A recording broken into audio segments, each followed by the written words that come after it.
So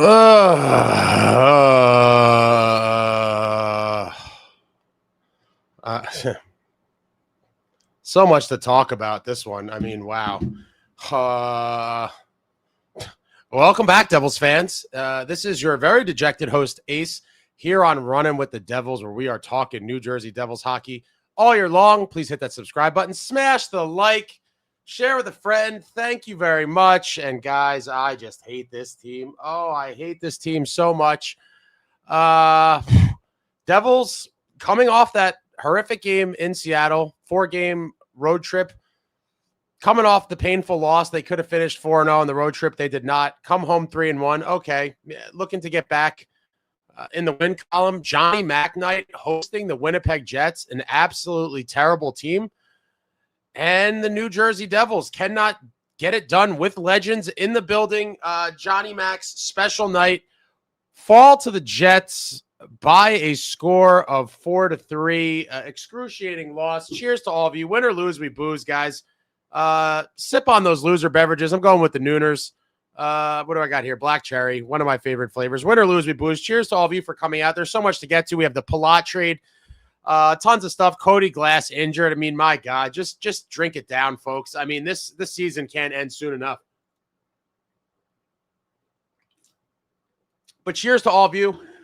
Cheers to everybody that came and said hello tonight. Met a bunch of you. Sorry, I'm terrible with names. I was running around, a lot going on in this brain. But met a lot of nice people tonight, so shout out to all of you. Let's just get into it. I mean, my God, did not take long. Another trademark of the Devils. I believe this was the first shot on goal. Scheifele at 1:33 gives the Jets a 1-0 lead, and it seemed like it was going to be one of those nights kind of early. Anytime you give up a goal like that super early, painful stuff. Down 1-0 early, and then we get a little bit of life. Later in the period at 8:02, Lenny Haminaho, come on down, kid. You guys know I love this guy. I think he is here for the let me get the shades on, guys, because the future is so bright. And he's part of that bright future. Lenny Haminaho comes in, set up by Grits, gets his first home goal. First goal for this young man at the Rock. The building's buzzing a little bit. Haminaho's second at 8:02 from Arseny Gritsuk ties it up at 1. That is how the first period would end. And there was a little bit of hope restored, right? We're tied up at 1. Legends in the building. Everyone's feeling good. Johnny MacLean, we'll talk more about that after. 1-1, we head to the second. And the Devils defense just, I mean, what can we say? Odd man rushes, just galore against. Velarde gives them the 2-1 lead at 3:23 of the second. Then they get another one at 7:51, and then Niederreiter, and then it's over. It's 4-1 with a few minutes left in the second. And on the power play, Bratter deflects a nice Jack shot with 36 seconds left in the second. Nice play by Jack to get it on net there. Jack was flying tonight, by the way. I mean, Jack was everywhere. Obviously still playing with one hand to some extent, but he had, well, we'll get to the stats, but he had at least 3 or 4 shots on goal and a bunch of other near conversions. He was flying everywhere. Jack looked like vintage Jack, and had he had full power in his hand, I think he would have had a couple goals. The kid was flying tonight, reassuring, but in the end, it did not matter. This team is just absolutely dreadful, but Bratter gets one on the power play from Jack and Dougie, keeping his streak going at 19:24, cuts the lead to 4-2 and gives you a little bit of that false hope. Heading into the third, down 2 goals instead of 3, a lot more manageable. We get to the third. Devils had some chances early, could not get it done. And then late in the period with the extra attacker, the captain, nicohischier, gets his 17th at 18:14 from Bratter and Jack. Typical Devils tease, right? A minute 46 left. You're like, oh, maybe there's going to be this miraculous comeback, but there wasn't. It was just another typical Devils tease, but Nico 17 from Bratter and Hughes cuts it to 4-3, and that's all she wrote. Another Jack made a great play late where he came flying back in the D zone and brought it up and created, and there was a whole, but in the end, too little, too late, could not get anything going despite the near tie, I guess, with under 30 seconds left or whatever it was. But that's all she wrote. Devils fall 4-3 on Johnny MacLean. Legends in the building. after finding out Palat was traded, I think it became official during the first period. We kind of knew it was going to happen. I'll get to all that after we get through this game stuff. We get to the game stats. Jets 26 shots on goal, Devils at 29. Jets getting the slight edge in the faceoff department, 52.1 to the Devils 47.9. Jets go 0 for 2 on the power play. Devils go 1 for 2. So once again, a pretty solid night for special teams in the loss. Jets 24 hits, Devils 14 hits. Would love to see the physicality ratcheted up a little bit. Out hit almost 2-1 there, and almost out blocked, shot blocks, almost 2-1 in favor of the Jets. 21 for the Jets, 11 for the Devils. Jets with 20 giveaways, the Devils with 12 giveaways. Jets with 2 takeaways, and the Devils with 5 takeaways. And wow, folks, I'm still just I was obviously at this game, did my usual Batmobile routine home, and we get to the player stats. Cody Glass, we'll talk more about him, blocked a shot in the second period, did not return. This could potentially be his 3rd separate injury on the season, but he had 2 blocks in the game. Nicohischier with a goal, 4 shots and a hit. Glendening in the lineup in place of Palat, who was traded. We have Connor Brown with 2 shots. Timo Meyer, 3 shots, 2 hits. Jesper Bratt, a goal and assist for a 2-point night with a hit. Jack Hughes, 2 assists. 7 shots for Jack Hughes. My God. 7 shots, a block. Brendan Dillon, 2 blocks and a hit. What do we got? Dougie with an assist, 2 shots. Shimo Nemitz, 2 shots, 2 blocks. And Jake Allen, 22 saves on 26 shots. And this game just sucks so bad, guys. Just with legends in the building. Deserve to win a meter just for fun, right? Devils deserve to win a meter, says 59.6% to the 40.5% for the Jets. But once again, the deserve to win-o-meter is incorrect. The Devils fall. And in my opinion, it's over. I mean, my God. Just squandered opportunities once again, and they're not going to catch the Islanders. It's a wrap. I told you guys a long time ago I didn't think they were going to make it. But, winning the 3 in a row made it somewhat interesting. It sucked a lot of you back in. Not me, and not many of you here. And it sucks. I told you guys about 6 weeks ago I came to terms with the fact that this was not going to be a playoff team, despite all the expectations, the hopes and dreams. It's super unfortunate. And, if I'm being honest, the building it wasn't fully empty, but there was a lot of empty seats. And this is on a Ring of Honor night. And maybe the cold and the storm we just dug out of the storm may have played a little part. But I think there is going to be some straight up ghost towns at the Rock for the remainder of the winter, because this team clearly is just not it. And they clearly are not making the playoffs.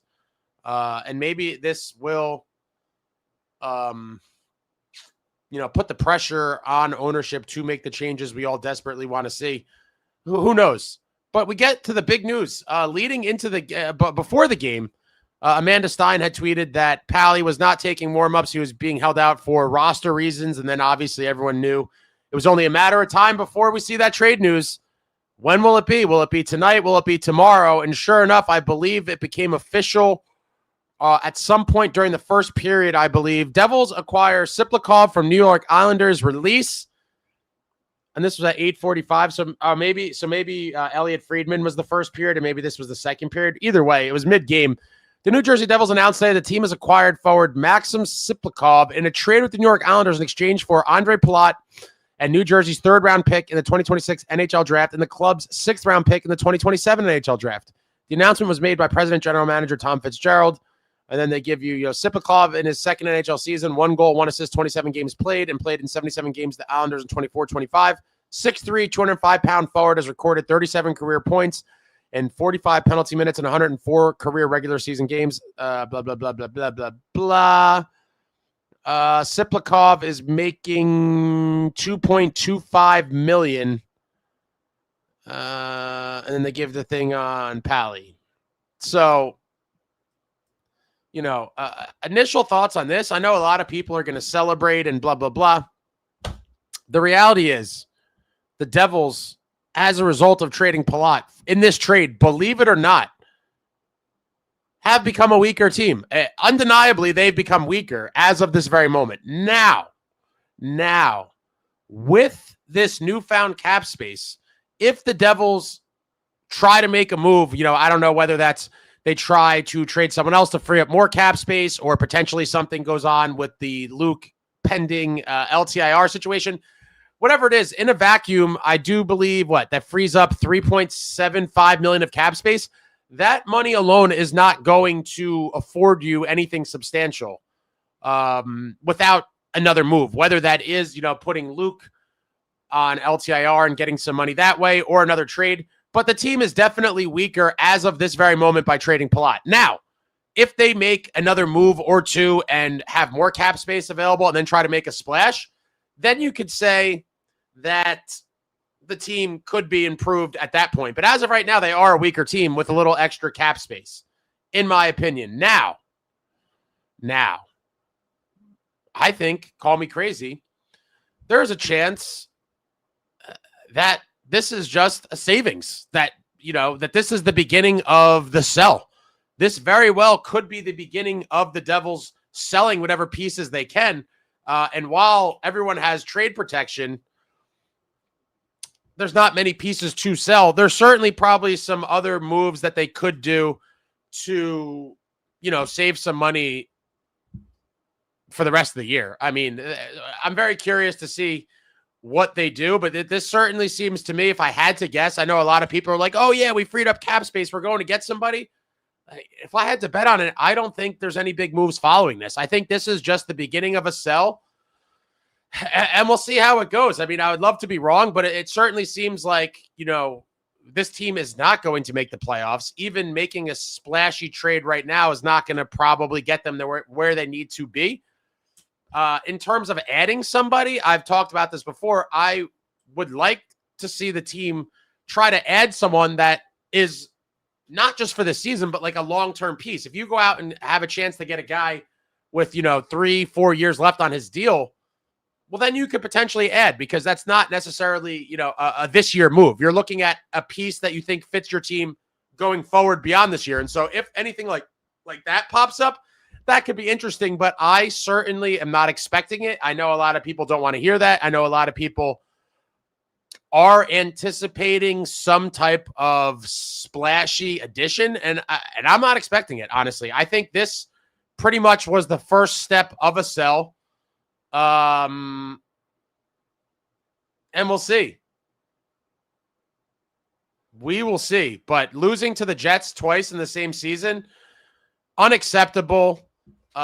Should not happen. But as you know, the Devils have struggled with quote unquote bottom feeders for years now. And this season's no different. They lost to the Canucks at home. They now lost to the Jets twice. There are no easy wins in this league, obviously, but this team certainly seems more susceptible to dropping these winnable or should be winnable games more so than a lot of other teams. But it is what it is. Palat gone. I'll probably release kind of a Pally memoir sort of thank you video of some kind, probably. You guys know I have defended Palat for a while. I did say forever that his contract was bad. He did bring value to this club. I do think that where the Devils are now, it made sense to move on from him. I certainly would have preferred to trade him in a deal where we did not take any salary back and we kind of created that full $6 million.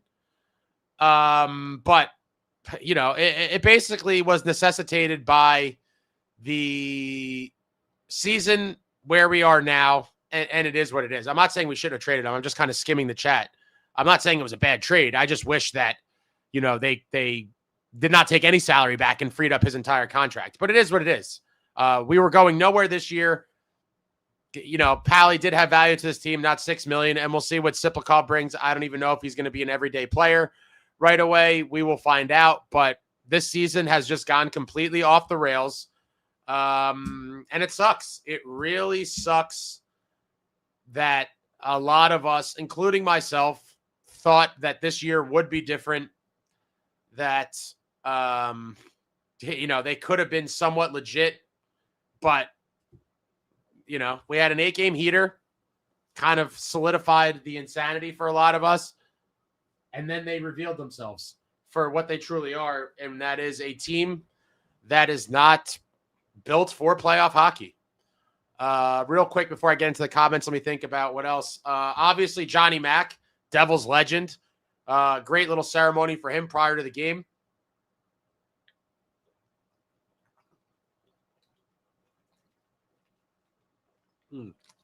Got to hydrate. Ate a lot of salt at the game.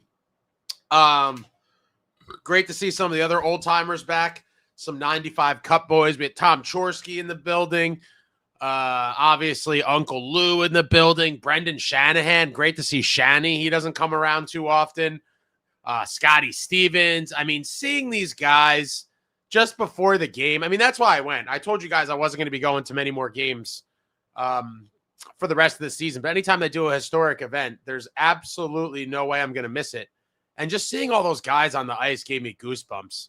Shout out to my buddy Steve the Maniac. He was texting me during the ceremony and was like, do not let those guys leave. Get Lou and Shanny locked up, make them sign a contract now. He's obviously another guy that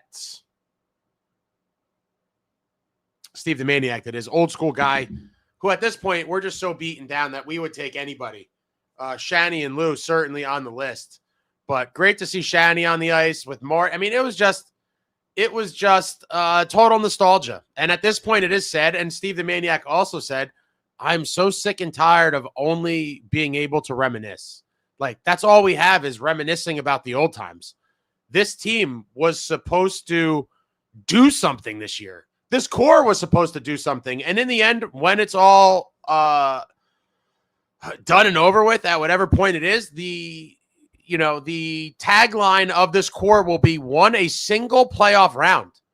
I mean, the Tom Fitzgerald era will go down as one of the worst eras in New Jersey Devils hockey, only because the pieces he inherited with the cap space and the draft capital, everything else, what should have been and what actually happened is an absolute travesty. I'm looking at the comments. I'm going to get to them all, but I'm just saying, I'm not being negative about the Palat trade. I'm just saying it's the reality of where we are in the season. I'm not saying we shouldn't have traded him at all. That's not what I'm saying. You guys are misunderstanding. I'm just saying this is a sell move, and it's probably not the first step in us getting better anytime soon. That's all I'm saying. That's all I'm saying. But some people are celebrating the trade like Fitz is some genius. Like, give me a break. It's anything but that. But wow, what a night. I mean, a roller coaster of emotions.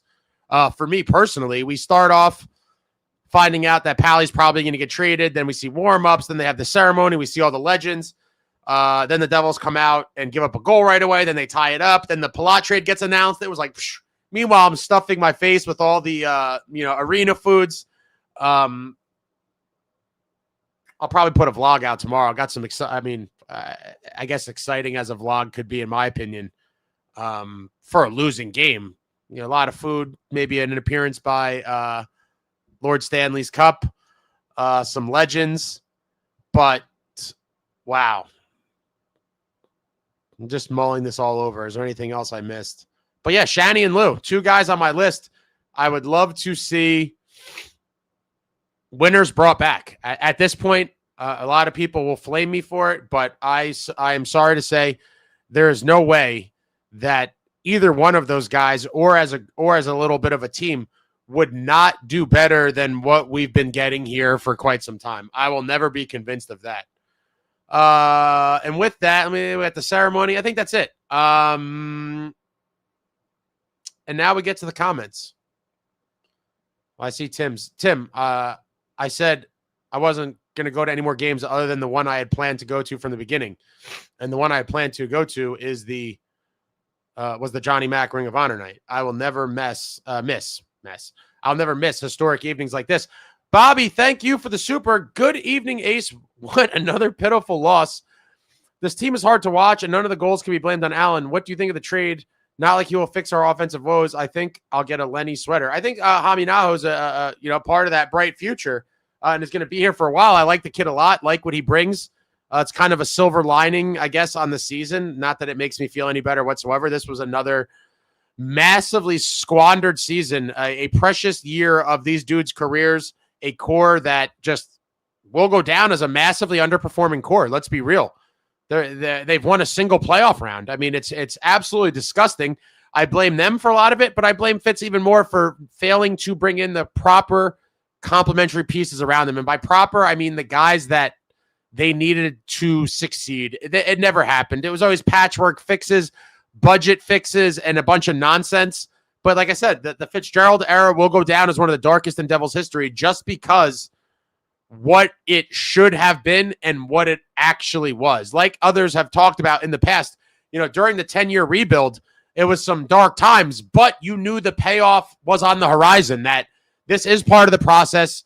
After sucking for these 10 years, we will have high picks, and hopefully these guys pan out, and that there will be a bright future to look forward to.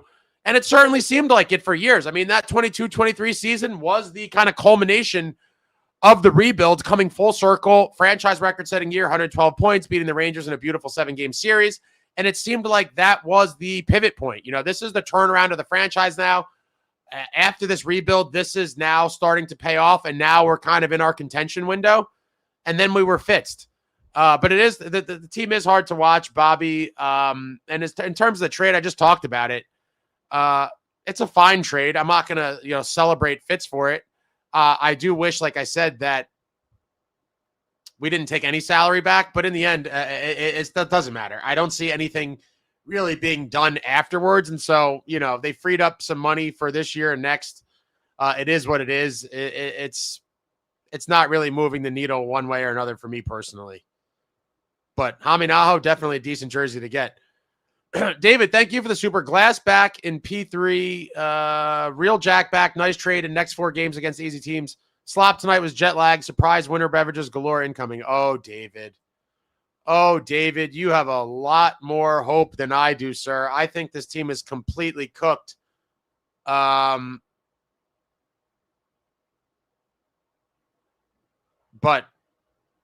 Glass might be out for a minute. We're going to see. Jack was flying. He's definitely still not fully healthy, but hopefully getting closer to full health. But is there enough time? I mean, we already did the math here a long time ago that this team was going to have to play a very high level of hockey for the rest of the season to try to get into the playoffs. And with the way that the Islanders are playing, it certainly doesn't seem likely. And as time goes on, it does seem like the 3rd spot in the Metro is going to be, oh God. Yeah, you're talking about we're now 9 points. It's a wrap, kids. We might as well have a funeral now. 5 points out of the 3rd spot in the Metro, and the Islanders have a game in hand on us. And the Bruins are in the 2nd wild card spot with 65. So we're 9 points out of that. So you might as well kiss that goodbye. With 29 games left, you guys were correct. I wasn't sure that the Atlantic teams were going to continue to stay hot. But yeah, the wild card is never happening for the Devils. And so their only hope is the 3rd spot in the Metro. And they're 5 out right now on Islanders with a game in hand. It's a wrap. It's a complete wrap. And I can't just put it on jet lag, David. There's just fundamental issues with this team. Oh, man. Let me see. What time is it? 10. All right. Let me go back a little bit. We'll get to some comments here. Shout out to everybody for coming out. Cheers to all of you. I'm absolutely disgusted that we just shit the bed with legends in the building on Johnny Mac's big night.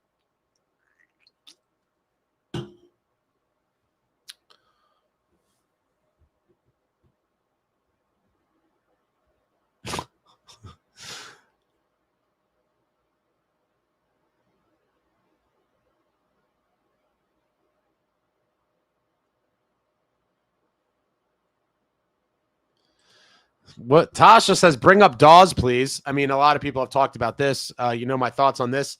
It's just not going to happen. They are going to relentlessly pound Markey into that net for starts for a while now. And at this point, I hate to be negative, but they're not making the playoffs. I mean, so I don't know.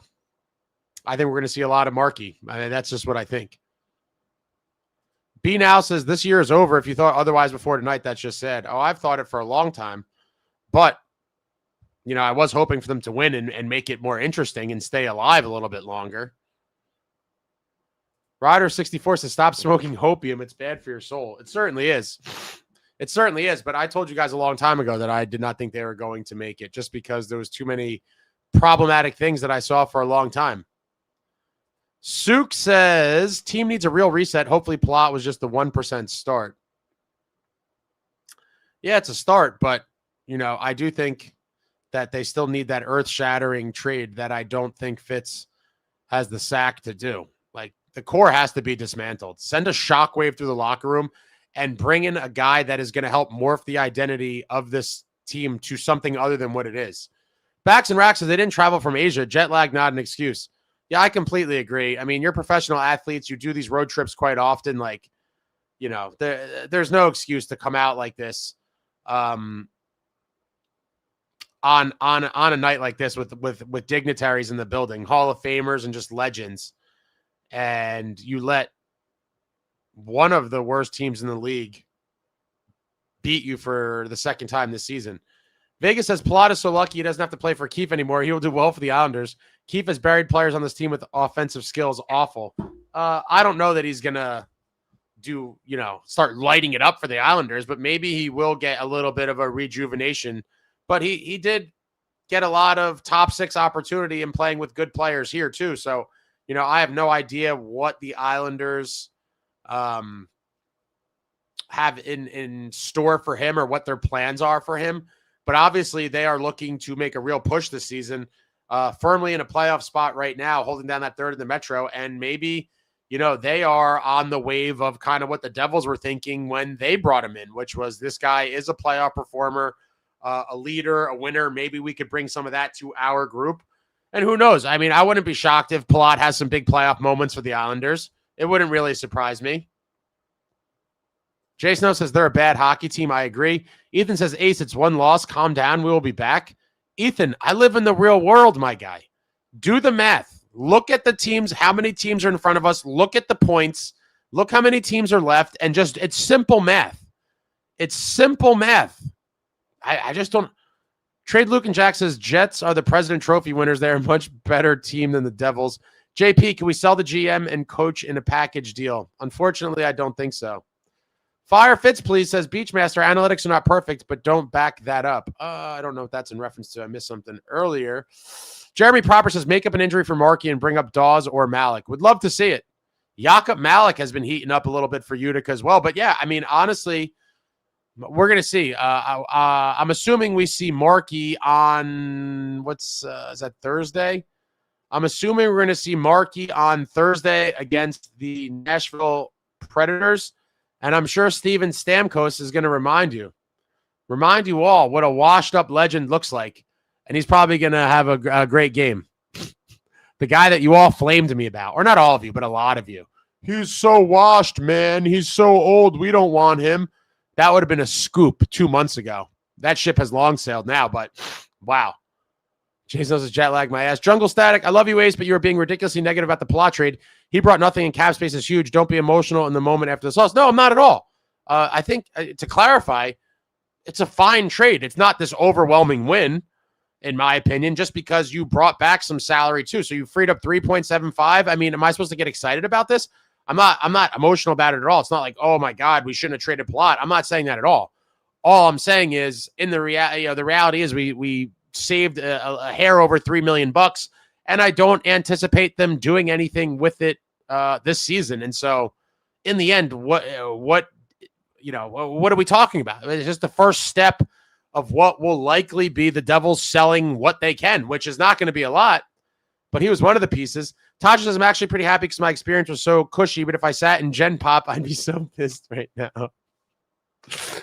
Oh, Tosh, were you in one of the lounges? Justin Smith-Meyer couldn't hit water if he fell out of a boat, man. You guys are brutal. Yeah, this is going to be one of those nights, I guess, in the chat.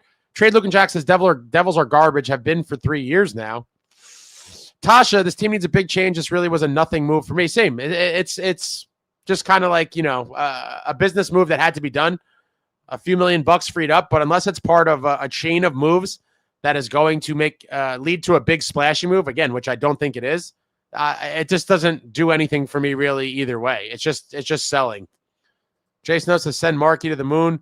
GJ Zito, no splashes, sell. Well, this certainly looks like the first step of it. Running with the Woodson, every one of our top players are overpaid $1 to $2 million.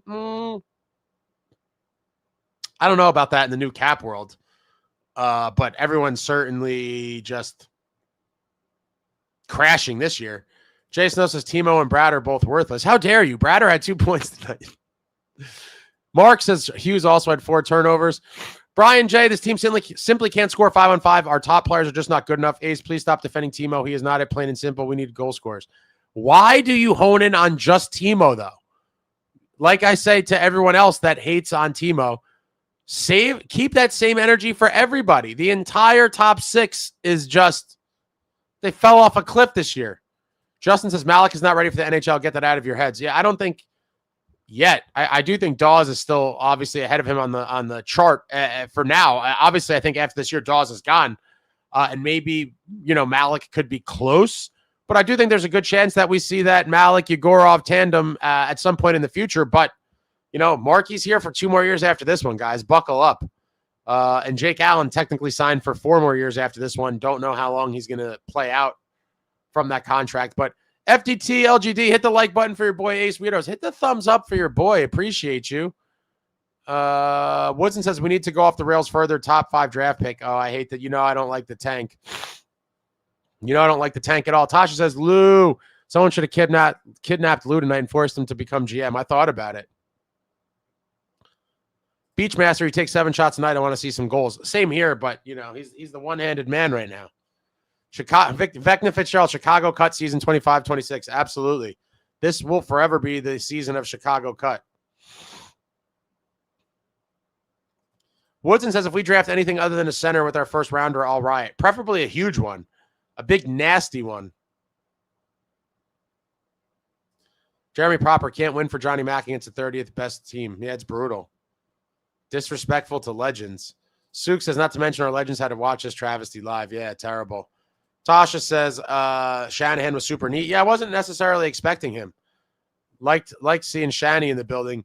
Anthony Marshall, ownership is soft. The GM is soft. The head coach is soft. The team is soft. Shit, the majority of the fans who show up to the arena are soft. I would say it's pretty true. I cannot say that you're lying. You are not lying here. This is fairly accurate, in my opinion. I have said before that a lot of the fans at the games are kind of casual fans that don't really kind of know in depth what's going on per se, as much as many of you in this chat. But we need an organizational cleansing. We really do. Jason O says these Ring of Honor nights just piss me off. I'm sick of living in the glory days. How can an organization suck for this long since then? Myself and Steve the Maniac are with you, Jason O. We are tired of reminiscing about glory days that took place before some of the kids in this chat were even born. And this team has sucked for the majority of the past 14 seasons since that 2012 Cup run. Like, it is unacceptable. The fall from grace is pitiful. And a once proud franchise is now just a shell of its former self. It's all just very disturbing. Could not agree more. Woodson says Ace will go to more games. Oh, shit. I hit the mic. He can't help himself. No, I certainly can help myself. And especially in this cold. I took some time off before tonight. I told you guys I wasn't likely to go to many more games. And I do enjoy watching from my couch. While going to the arena historically has been one of my favorite kind of hobbies and things to do. Love going to games since I was a kid. For all the reasons this season, it made it pretty easy to watch from home. Crazy Alex says it was like seeing the Avengers on the ice. Absolute legend. Prezify, season is over. At least we know it is for 100% fact. I mean, nothing's 100%, but it's pretty damn close. Vecna Fitzgerald, imagine if ownership interviewed Shanny on the low. I can't, but that would be phenomenal. M can't stand you, Ace. Getting Siplikov may not make us any better, but it doesn't make us any worse.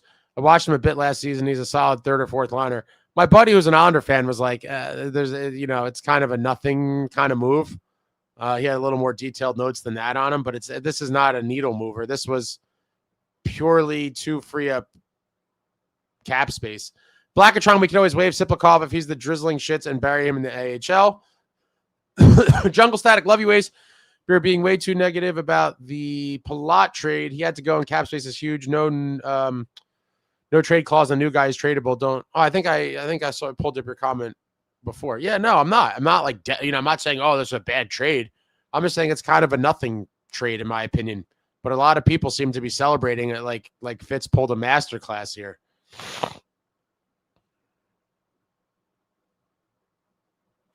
Sook says they know they won't win a cup for decades run, and reminiscent is all they have. Terrible. It really is terrible.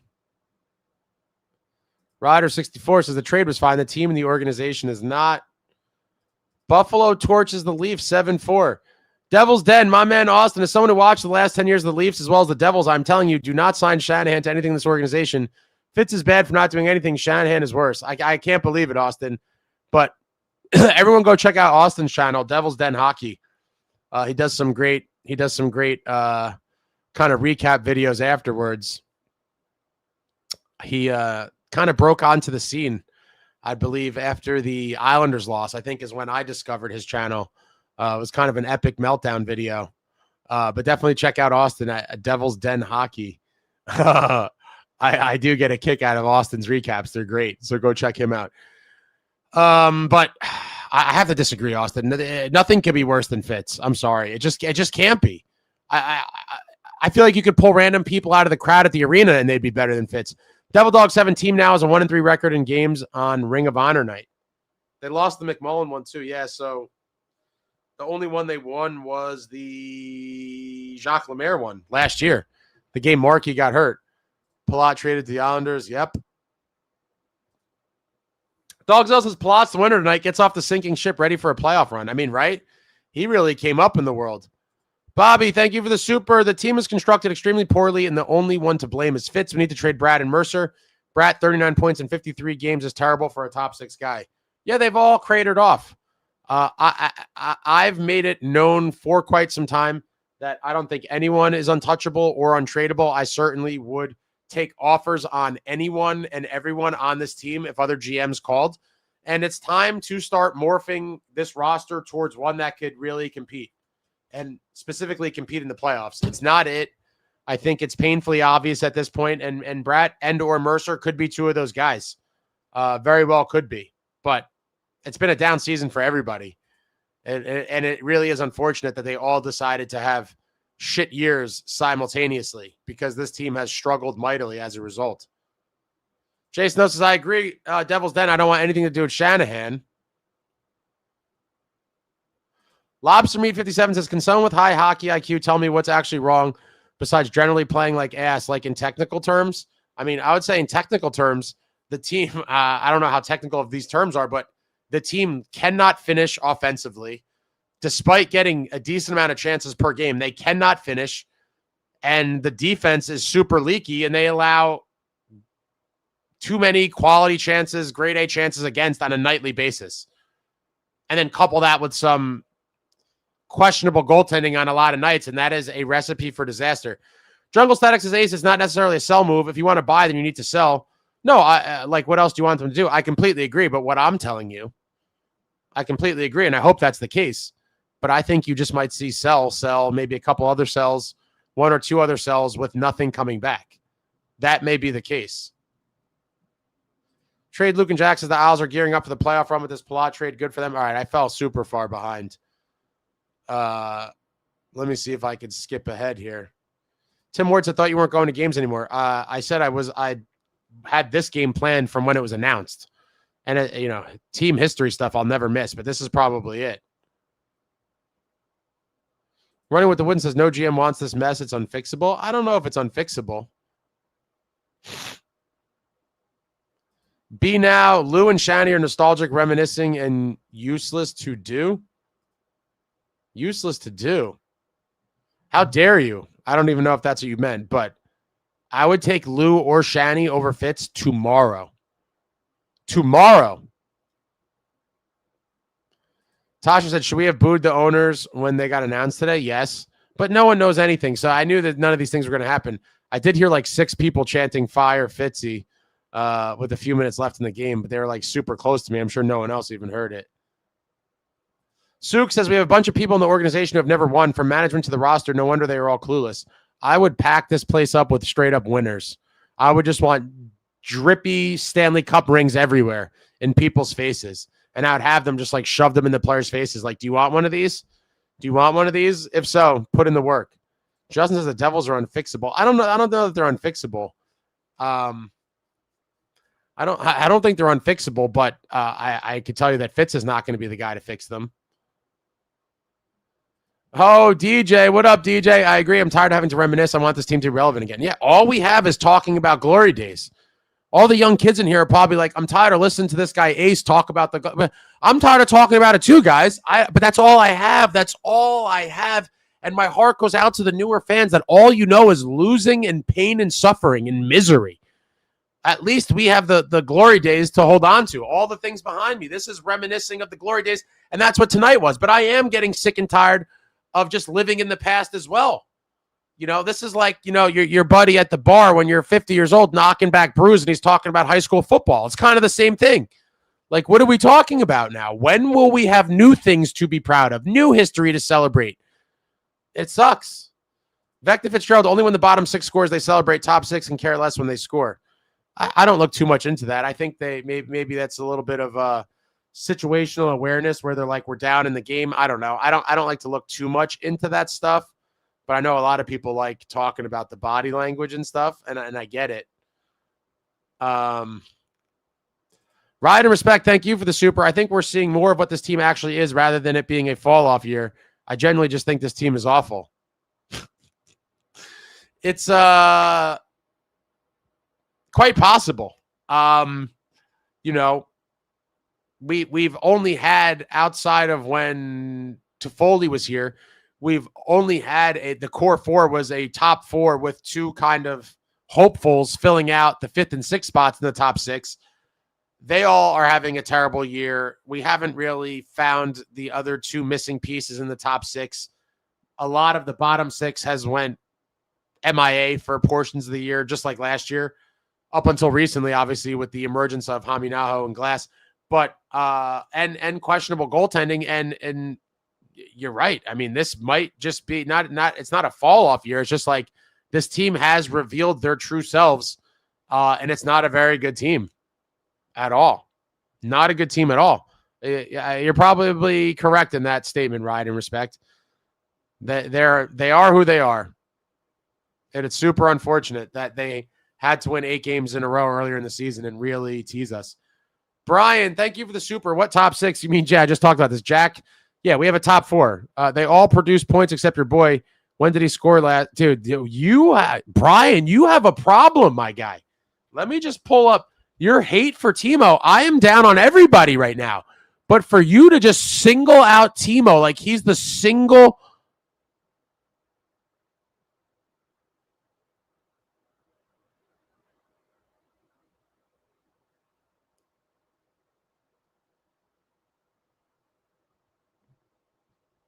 Let me do it this way. Hold on.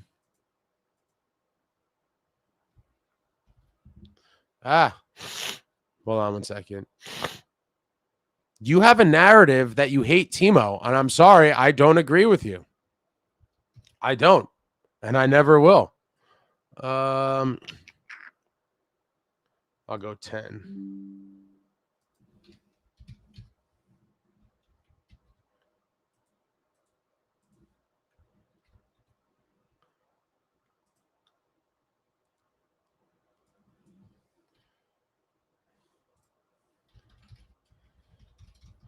The hate is crazy. Like, you would think like he stole your chick or something. I mean, I really don't know what this vendetta is. Let me pull this up. But the vendetta is something vicious. Okay, so Timo is second on the team, tied for second on the team with 13 goals. And he has 27 points. Obviously underwhelming. He's missed some time with that, whatever the hell he left for. But let's see. What is that on pace for? 27. It's a bad season, but everyone's having a bad season. Yeah, right now he's on pace for 46 points. That's pretty brutal. But look at everybody else. Pretty bad for everybody. Not to mention, you don't want to give the guy credit for the other stuff that he brings as well. Like there was a sequence tonight where he was in the crease and he was like shoving around with three or four Jets players by himself. He was literally in the middle of 3 or 4 Jets when he went hard to the net. Like, listen, is he having a bad season? I would say yes, but the entire team is having a bad season. Furthermore, he's been screwed out of power play 1 time. He belongs on power play 1. And if he was on power play 1 regularly, he would see that boost in his stats. That is how he made a name for himself and thrived in San Jose. He comes here and we decide not to use him that way. And so I'm sorry, that all matters. For a guy that was a big part of San Jose's power play, to just not use him in that same manner here is crazy. It's completely crazy in my opinion. And yes, he's having a down year. I've said that. I would like to see a lot more from him, and I'd like to see a lot more from everybody else, but I'm not sure why you have keyed in solely on why Timo is like your whipping boy. I just don't get it. I really don't. But second on the team with goals, yeah, everything's underwhelming. I would like to see more points out of him, but who has not been underwhelming? Let me get this off the screen. When you look at other teams, top point scorers, and you look at ours and you're like, my God, like it's a joke. It really is. It just shows how bad this offense has been this entire year, and big names. It's brutal. Devils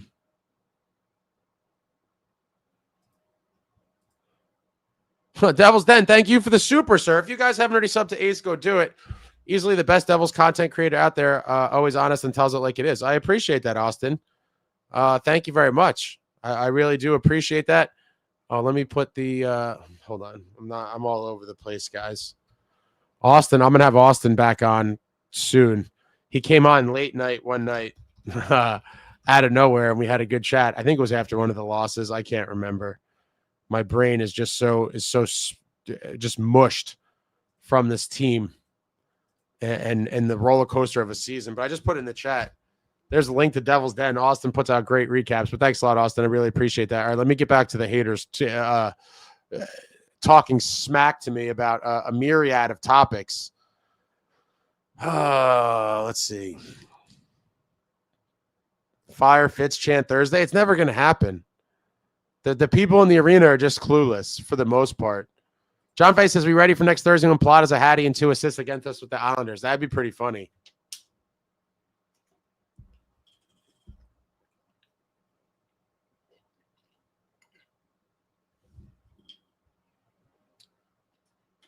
Man, I need another water.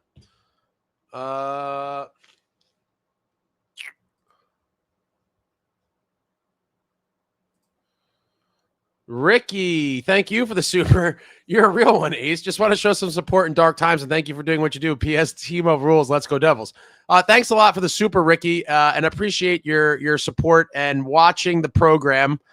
And it certainly is dark times. I would love nothing more than to, be sitting here talking about great times and a team that looks like they're primed to go on a Stanley Cup run. That is not the case at the moment.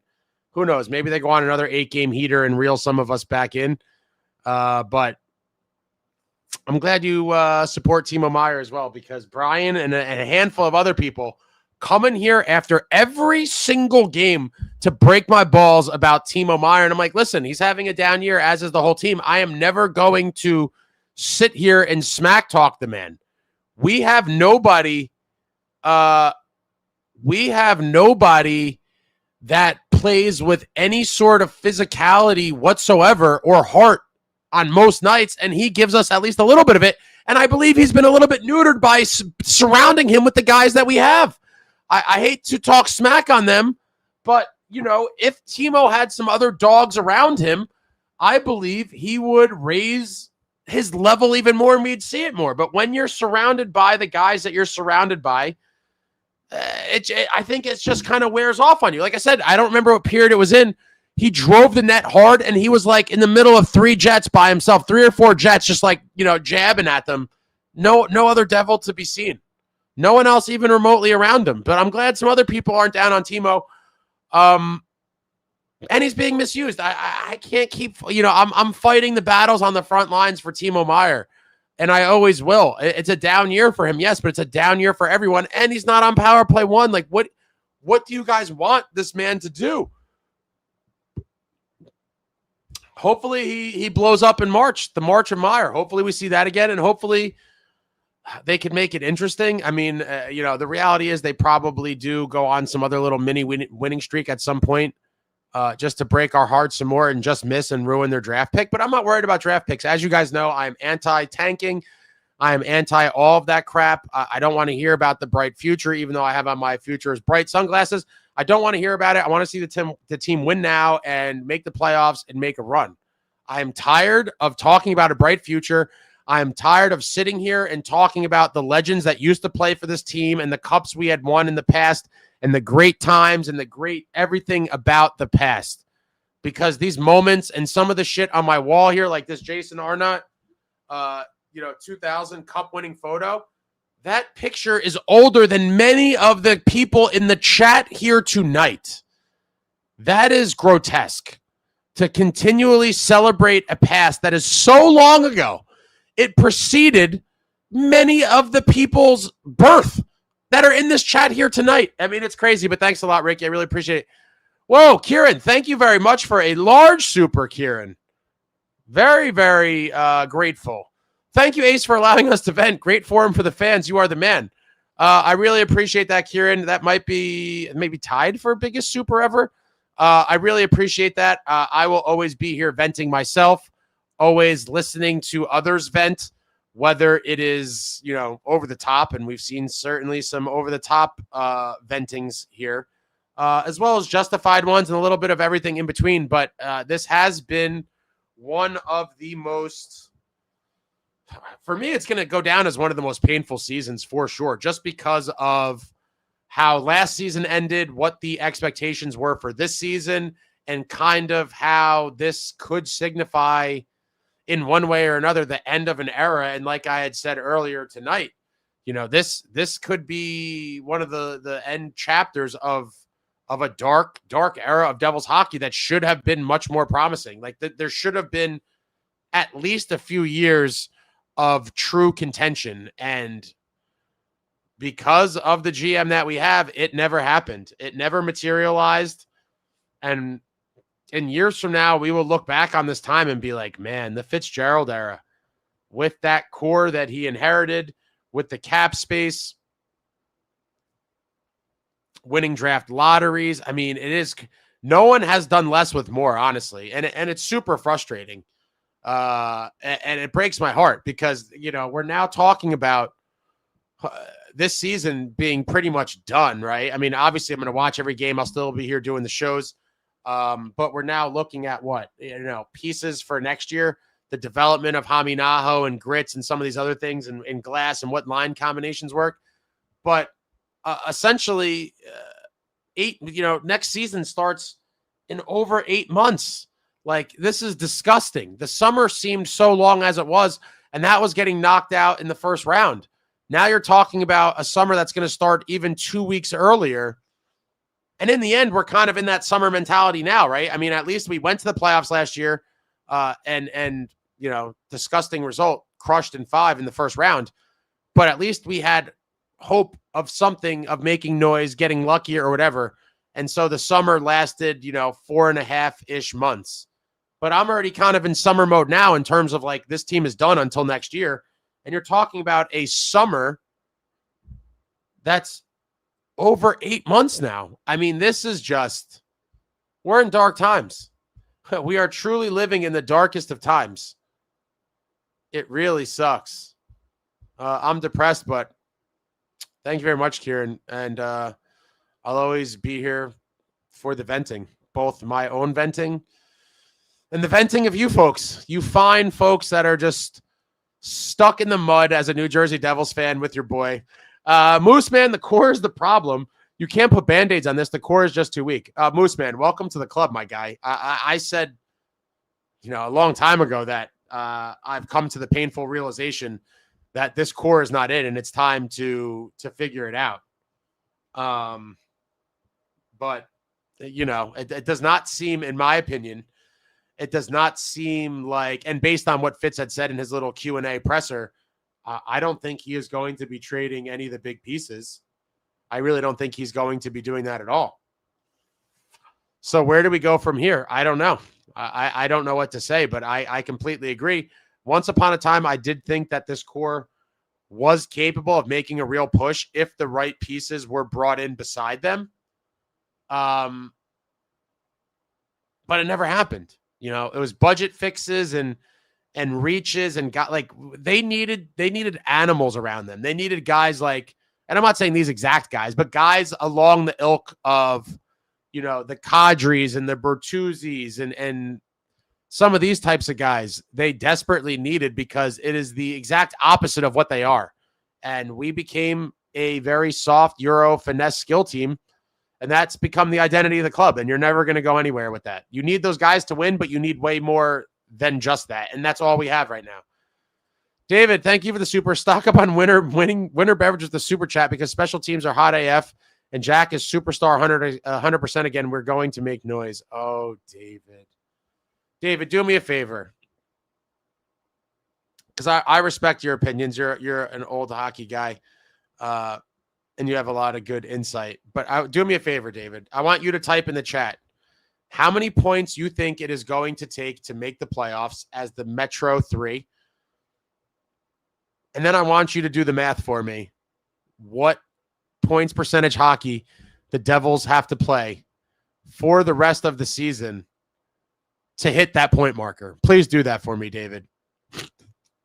I hope you're right. I would love nothing more than be wrong. Would love nothing more than to be wrong about this, but just do the math, David, and then come back to me. Angelo Productions, thank you for the super. Fitz wasted the offseason by waiting for Luke. Well, what did you want him to do, though? I mean, you have to realize that not signing him was not an option. I mean, technically it was, but given everything, with his brother and, did you really, what did you want Fitz to do, Angelo? I'm curious. He didn't really wait for Luke. They kind of waited out each other in a long-winded, tactical negotiation. IQ Devils, 230 watching, only 42 likes. Damn, I got a lot of haters in here then. Hit the thumbs up for your boy. You're my post-game therapist. I'm trying to just talk out loud and be we're all, this is just a therapy group, guys. This has been a long, tumultuous season. And yeah, I just feel broken right now. Devil Dog 7, Scott Stevens retired 23 years ago. Come on, man. We need to move past that. That's worse than Ranger fans and the media glorifying Messier. No, it's not. Just stop it. Just a hard stop right there. The Messier shit was 32 years ago. That is definitely worse than the Devils. I mean, we're not much better, but it's still better. We were there and appreciated it. We need to move on. Well, we're not. Well, that's all we got, bro. That is all we got. What do you want us to do? What are we gonna start celebrating the 22-23 season?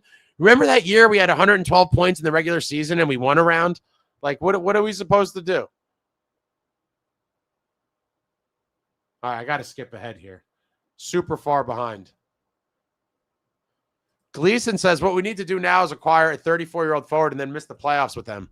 Gleason's another Timo hater. I'm surprised. I'm sure I'll get to the comment of him talking smack on Timo in a minute. Jeremy Proper says, last two losses basically did us in, done and done. I kind of agree with you there. They were kind of, pushing off the inevitable, but it could only last for so long. Archer says they would have to pull off one of the greatest comebacks in sporting history to make the playoffs. I don't know about that, but it's a pretty, it's a pretty improbable run they'd have to go on. Stick Figs, we just threw up an easy 2 points. We need a miracle. The other teams need to fall off of biblical proportions because this team alone without divine intervention isn't catching up with this play. Completely agree. It's going to have to be a combination of both. High level of hockey with the Islanders or Penguins just completely melting down. Suk, I don't even want to see this core in the playoffs. Just more false hope. I want them gone. I can see that. Vegas, Devils' glory years are a result of those mitts hanging over your right shoulder as the Devils went from Brodeur to Manure. It's pretty funny. I mean, but listen, I love Marty, but it was not just Marty alone. Obviously, he was a big part of it, but we had great coaching, we had great everything, man. We were so spoiled. We had great broadcasters. Like, it was just a different time. And it's so unfortunate. And I probably will be sitting here reminiscing with the other old timers until the end of time, because that's all we got. I want these kids to experience what I experienced. I want the Tashas and the Alexes and some of these other young bucks that are in here to see this team win and to really be like, wow, we did it. Like, to feel the pride of being a Devils fan and seeing them go all the way. And it's like, I don't know. And the cup was in the building tonight for Johnny Mac Ring of Honor night. They had it on display and you could wait in line and take a picture with it. And it was just another painful reminder of, like, when is the next time the cup will be around this organization, not at some sort of reunion or special night celebrating the old guard. Like, I feel like I've seen it a million times in the past 10 years at events just like this. And I'm like, I am getting tired of it too. Like, I want to see it at a banner raising night or whatever, something after winning it again. Oh my God, Brian. Thank you for the super. Timo's whole Devil career has been down. Misused, give me a break. He's great as a bottom six, but not offensively gifted. We all want him gone except for you. Brian, that is not true. That is categorically false. You are just the president of the hater club, and there's a lot of you. But there's certainly a lot of other people that don't hate him like you do. Let me just see something. You're one of the most vocal Timo haters, and there are others.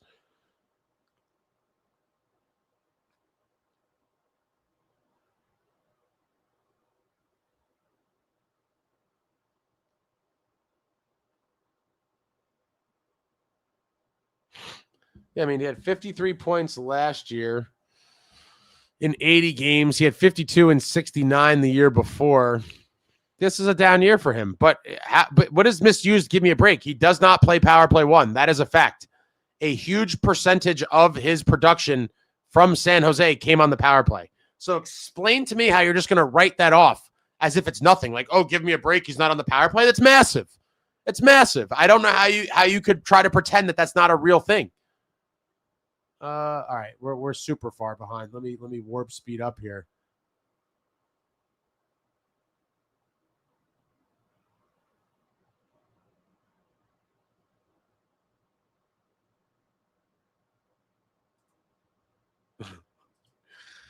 Jeremy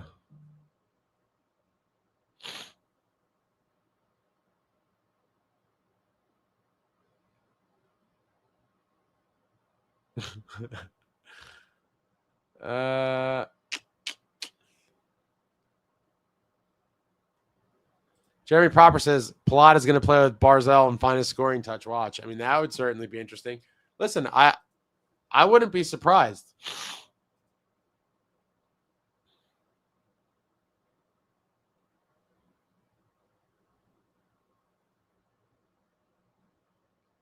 I got to speed up.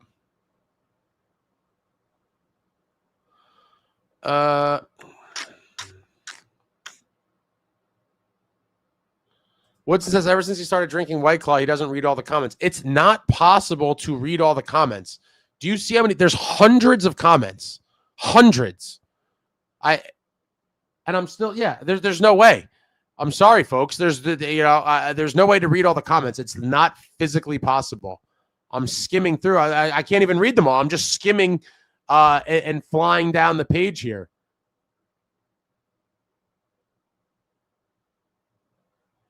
Steakfix says, Twitter reported right, fans were doing the wave all down too. I certainly didn't partake. I saw it happening and I was disgusted. I was like, who could do a wave at a time like this? To me, it was like tonight signified kind of like the official funeral on the season. David says, MacLean's reminiscences were priceless, took me back.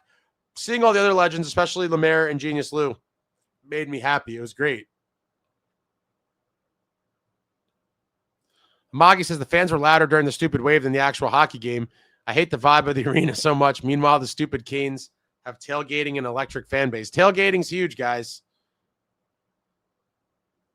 Tailgating is huge.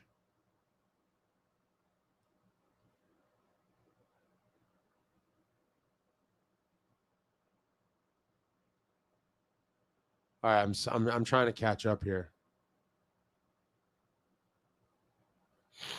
Yeah, I fell back a lot. Yo,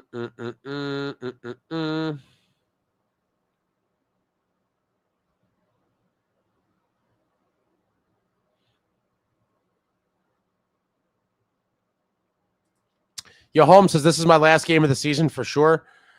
Barring some miracle, it was for me as well. I told you guys a while back that I did not really plan on going to any other games outside of this one because I had planned on it from when it was announced. And I can't miss, honoring history on nights like this. Because, again, all we got is history, right?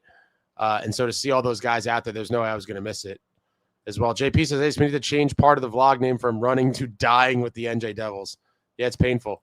Yo, Holmes says only came out for John MacLean. Yeah, I posted on my personal Instagram page a picture of the ice, and I was like, I'm only here for Johnny Mac. I hate this team because it's just been a perpetual tease at this point, and just a source of pain. Ride and respect. Can't believe what I watched tonight in front of the goals, in front of the goats. Nonetheless, yeah, it's painful.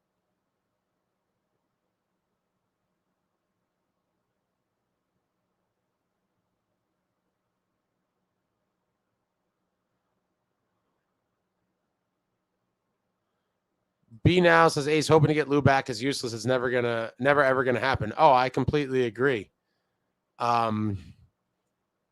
But I'm just kind of wishing out loud, hoping and wishing. But I'd take any capable GM.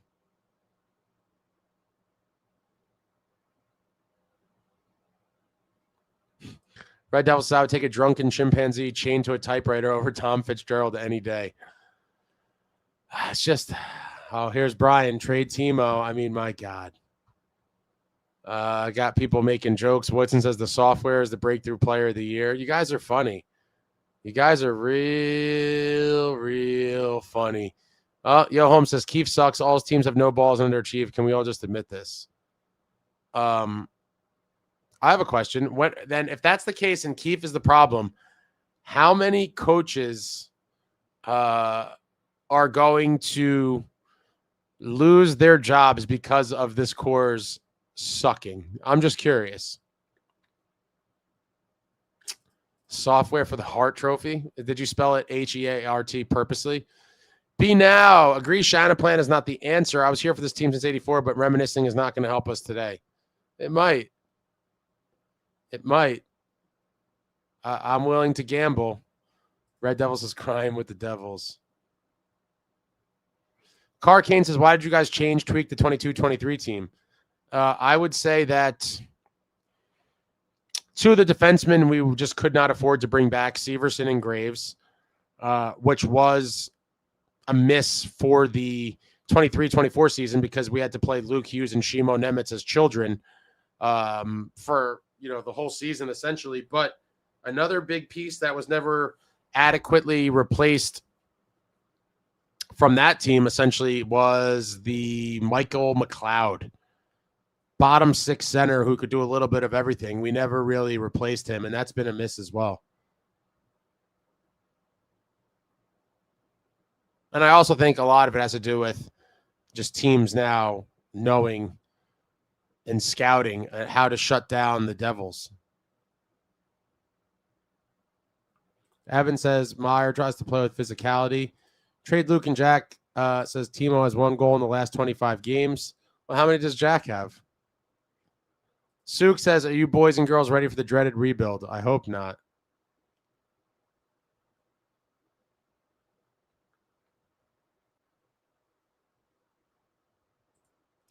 Jeremy Popper says, can't tell when you freeze, Ace. Your pauses are legendary. My pauses when? David says, am I the only person here who still gives us a chance? Special teams and Dougie have caught fire, and Jack looks healthy and his real self again. Very wrong to call the season over, not yet. Wait, David, I'm waiting for you to do the math. I'm super far behind. I'm trying to skim ahead. But I want you to do the math out.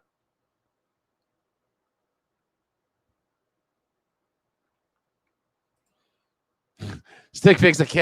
I can imagine Gramps Ace at 70 years old still wearing his Futures Bright glasses at Dancing Earl's Ring of Honor, talking about pre-2004 Devils because we still wouldn't have done anything since.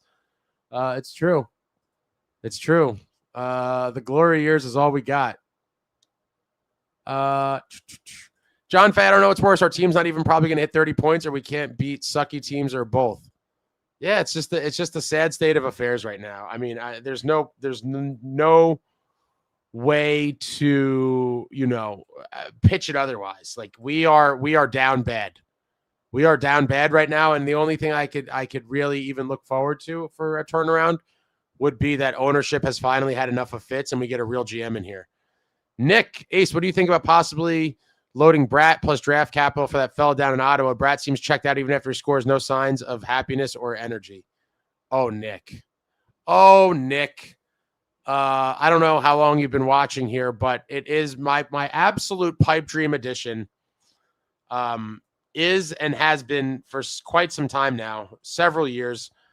Brady Tkachuk. I kind of let the dream die, but with kind of where the Devils are now and where Ottawa is, the dream has somewhat come back, at least to life support in my head, because it does seem like one of those deals that could make sense for both teams. Now, I don't know.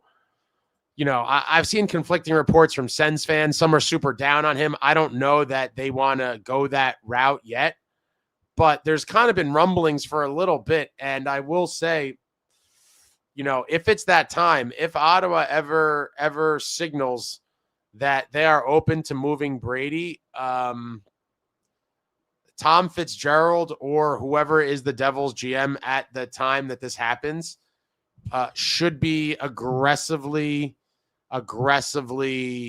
trying to make this deal happen, because I do believe that getting a guy like Brady Tkachuk is a franchise-altering acquisition. On and off the ice, I do believe landing a guy like Brady changes everything. Would love to see it happen.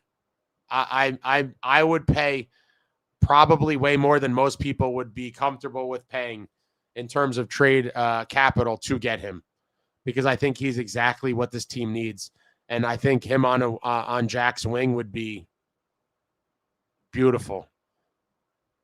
Jubilee says no one on this team has over 20 goals. Holy shit, that is insanely bad. Not even close. Not even close. We might not have someone in the 20 goals till sometime in March. Amagi says literally no one in the top 6 can score. So bad. SJ says Bratt was a point per game. What happened to him is the question. Well, some people will tell you that when he got trucked by Ovechkin, it messed him up. I don't know. There could be something to that.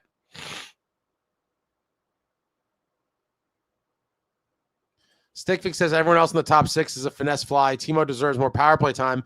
It doesn't help that he's the highest paid forward. Down year for him, but also for everyone else. I think that's pretty fair. Jay Snow says, to be fair, Timo's physical play has been super up and down. I agree with that too. But he's the only guy out there doing it. I mean, my God, that must be exhausting. I do wish he brought it more consistently.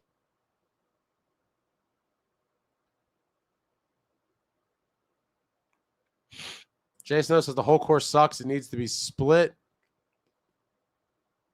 B now says, we appreciate you, Ace. We're just a bunch of pissed off fans. I get it.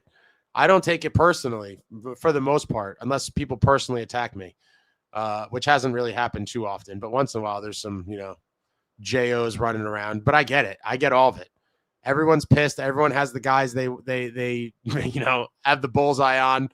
I mean, Brian obsessively hates Timo, but maybe he took his girl. I don't know. Benjamin says, why have they been so bad? Why have they been so bad is the issue. It's a toxic environment. That's simple. I don't know what it is. I don't think anyone has the answer, but for whatever reason, they all decided to have what will likely be some of their worst kind of career years. And it's kind of crazy that it all happened at once.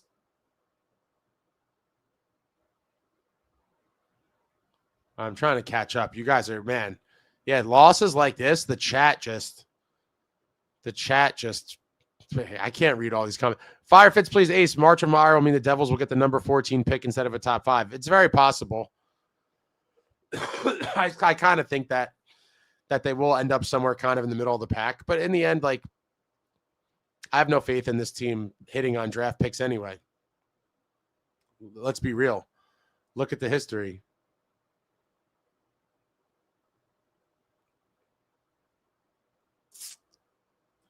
Nick says, I agree. Any guy with that dog mentality will be neutered when surrounded by this team. Just look at Timo and Brendan Dillon. Dillon came here and every game was making physical plays. Yeah, I want that Dilly back too. Being out, so I get Timo as our most gritty forward, but that's saying nothing when you have the softest team in the NHL. Also kind of true, but it's not like marginal. It's pretty substantial in my opinion. Moose Man, I'm another Timo fan. Keefe is the number one reason Timo is not producing. Playing him on the wrong wing with wrong players and on power play too, scratching my head. Tell him, Moose Man. Tell him. Tell him.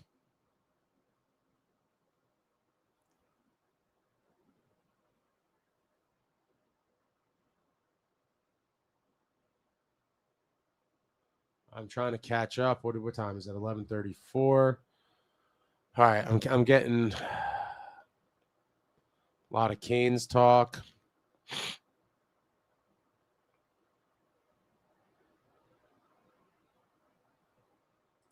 Carlos says, Ace, who do you have money on winning the cup? I mean, at this point, it's kind of corny, but like, how can you not pick the Avs? I don't know.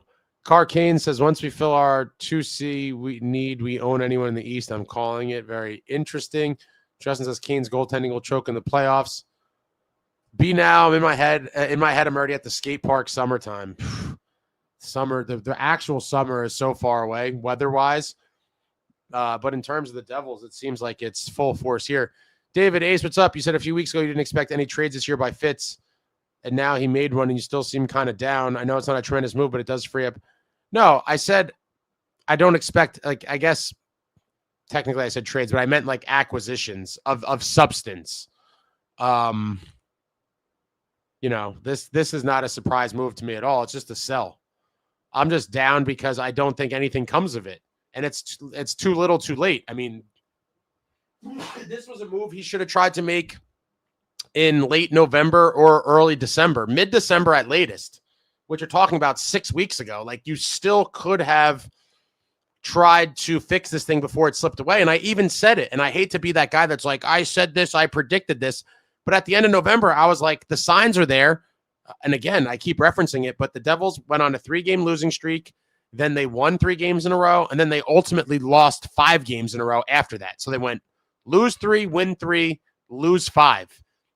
After the third loss of the 5-game losing streak, which I believe was against Philly on the road, I said, I've seen enough. I'm hitting the panic button because and I did it last year. I forget at what point it was. I think it was a weekend in January, maybe, when we lost, I think, consecutive games at home on a weekend to the Sens and Flyers, I think it was. But I said, at this point, I've seen enough to lose 3, win 3, and then lose 3 again. I'm like, this team, has fundamental issues.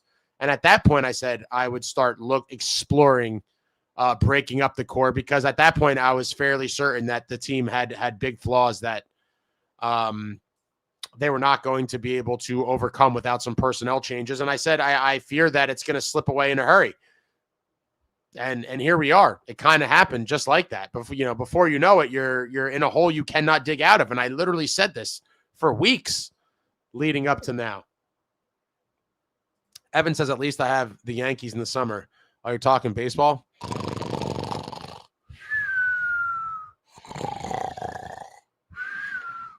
I know a lot of you like baseball. I'm just not a fan. JP says, Timo's not the problem. Misused is absolutely the issue. This goes back to the previous coach whose name will not be mentioned. It seems like he's kind of had that the whole time he's been here. A lot of people will say that it's an excuse and there's no merit to it, but I certainly am not one of those people. And I do believe wholeheartedly that this is all very valid. I mean, a guy who made a career on being a power play guy and scoring points, just ripping nice lasers from the circle.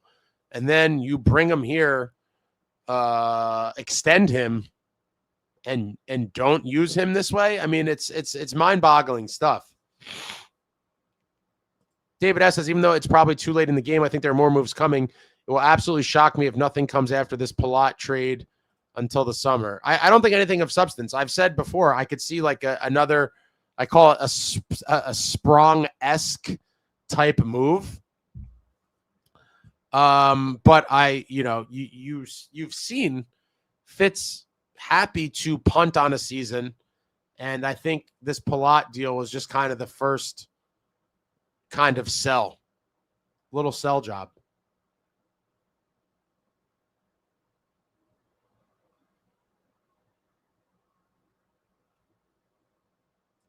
Suk says, Running, when you may have skipped it, so I'll repeat. When you say dismantle the core, do you mean one or multiple players in it? I mean multiple when I say that.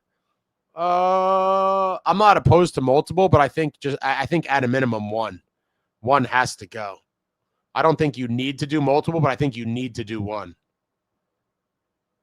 And then, depending on what you could get back, maybe it could be multiple, but I just think at a minimum, one has to go. And then you kind of assess from there. But I know a lot of people that are like, trade everybody. Like, that's not realistic either. But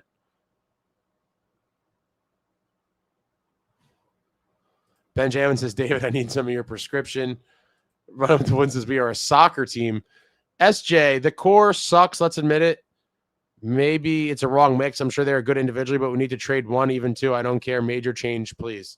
No, I think we're long overdue for a major change for sure. It seems like as assembled, the ceiling for this team was probably a pretty quick first round exit, and they're not even going to make the playoffs this year. It's pretty wild.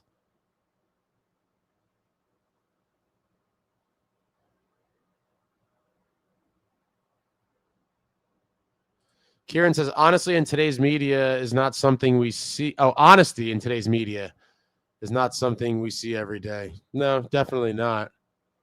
Everyone's got an agenda. Everyone's got an angle.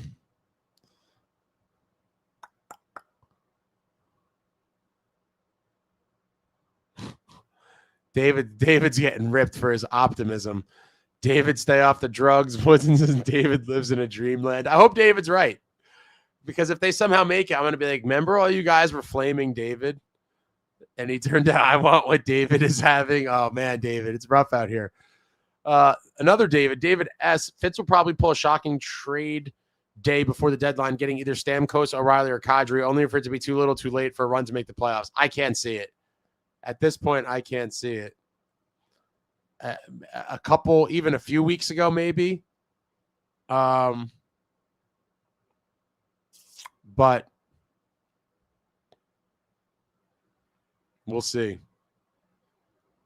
I can't see it happening, though. The punt team's coming in. NJ Viewer Ace, you are complaining Timo's not on the power play. Whose decision is that? You blaming Fitz for that? Open your eyes and look at the coaching. And here's another one. NJ Viewer is like the biggest anti-Keefe guy. I do blame Keefe for that, but I'm not going to say as a result of Timo not being on every single power play one that I want Keefe fired. I mean, that's insane as well. Who agrees with 100% of coaches' decisions and anything? I mean, that's just absurd. That cannot happen. That is not realistic whatsoever. Now, there's some other things I don't particularly love about Keefe. It doesn't mean that I think he should be fired. But sure, do I hold that against him, not putting Timo on power play one? Absolutely. But do I think that's an egregious of enough crime that he should be fired? No. No, I don't think so. Fire Fitz, please, says Fitz's big move will be to bring Sprong back from the KHL. Wouldn't that be something?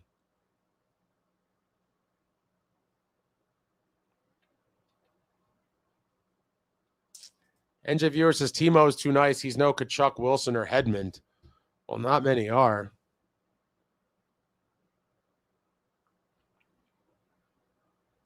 Justin Smith says, if the Devils make the playoffs this year, I will apologize for the Meyer hate, but until then, Meyer's a bust. So the only way for Timo, to not have your hatred venom is for the team to make the playoffs. So you're putting the entire team's success, tying it directly to Timo, and that's how he'll get a pass, is if this team makes the playoffs. I mean, I think that's a little wild. Scott says, Ace, I'm a year older than you. Missed the good years. Glory days. It's all we got, Scott. All we got are the glory days. And hopefully there's some new glory days ahead. But my God, it's been a really long time. And it's been a really long time that this team has been mostly shit. 14 years is crazy. It's completely crazy. That 2012 Cup run seems like forever ago. World's Worst Gamer said, I just spent an hour on talking to my dad on the phone for therapy. It's brutal, man. It's a cold world out here. All right, so David did the math. I think the Isles play 550 hockey the rest of the way. I don't think they're that good. If that's the case, we need 95 points to make it. That requires a 660 points percentage here on out. And that's pretty crazy, David. Okay, so do the next step of the exercise, David. Humor me. There's 29 games left.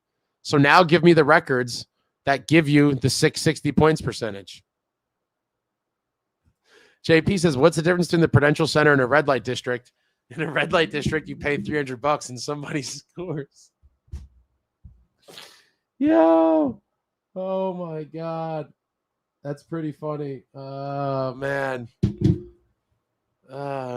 World's Gamer says, Hami and Aho will be ruined by these losers. I certainly hope not. Alex, there he is. Best I saw was 22-23, too young for 2013. Yeah, so we're talking about a group of fans, the new generation of fans who were duped by that 22-23 season and really wants to taste some real success. And we're missing playoffs out here like it's our jobs. B, now when I see the legends lined up, it only reminds me how far we are. We have nobody like those legends, nobody. You're completely correct. We have nobody remotely like those legends.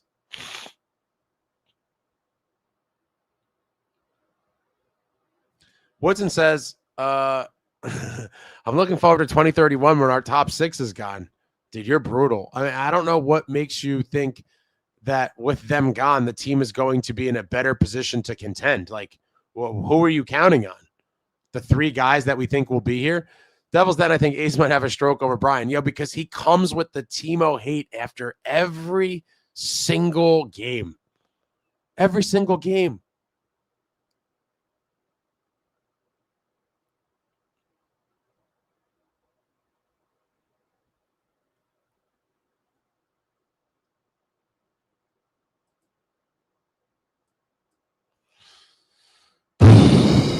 David Ace, you'll probably hate this comment, but with the way Dougie is playing with 9 straight games of points, I would trade Mercer now and keep Dougie until the summer.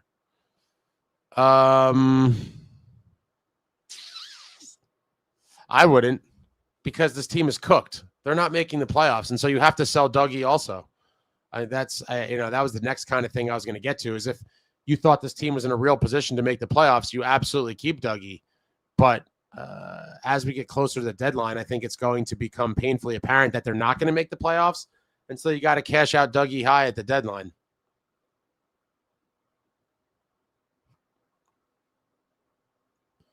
Woodson says, Ace gave away my President of the Doomer title, the audacity.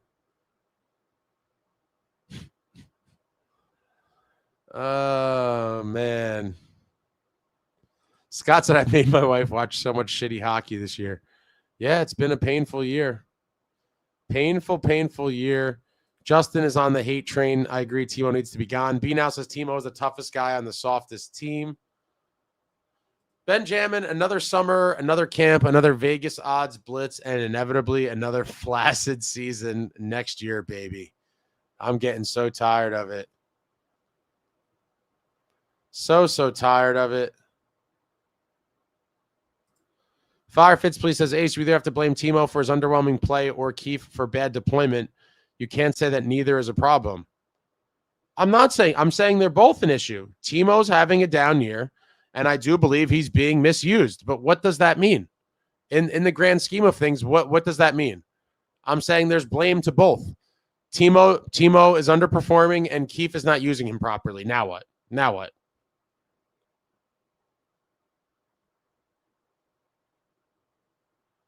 Jay Snow said Dougie should be moved next. I think he probably will be. Mark, hey, Ace, I believe losing Palat does not make the team any worse than what they are already. Palat has been invisible all year. I mean, I think it's not going to be like substantial, but I do think they will be a little worse because now you're talking about, as it stands today, or at least tonight, Glenn Denning was in the lineup. Now, that could be Lamico, Lamico, or whatever the hell his name is in some other games, or maybe Siplikov plugs in somewhere in the lineup. But I still will say, unless that money is spent somewhere, that Palat is still a better player than whatever else you're throwing out there. But in the grand scheme of things, does it really move the needle either way? No, I'm going to say no, because this team has just been a failure. I mean, it's just been a failure of a season. It sucks so bad. World's worst gamer, special teams win, but a loss. Connor Brown has like 3 or more points in the power play since being put on it, so it's not like power play one is an issue. It's 5-on-5 scoring. Agree with that too. David S. Ace, did you ever notice when Jack was out, Timo was scoring like every game, and then when he gets back, he struggles to score? I think he needs as much or more ice time as Jack. I mean, top players like a lot of ice time and power play one time. I'm not worried about Timo, but a lot of you people are just on the warpath.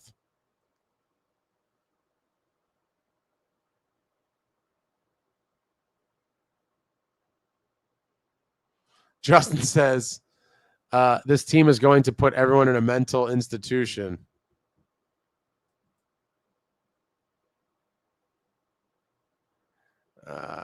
Probably. I mean, listen, I'm just so pissed. What's its use is every player that leaves NJ seems to do better. Not everyone, but a lot of them. I don't know. There's something in the air of Newark, New Jersey. We'll see. All right. What time? I mean, I'm super far behind. Let's see. Let me try to catch up again.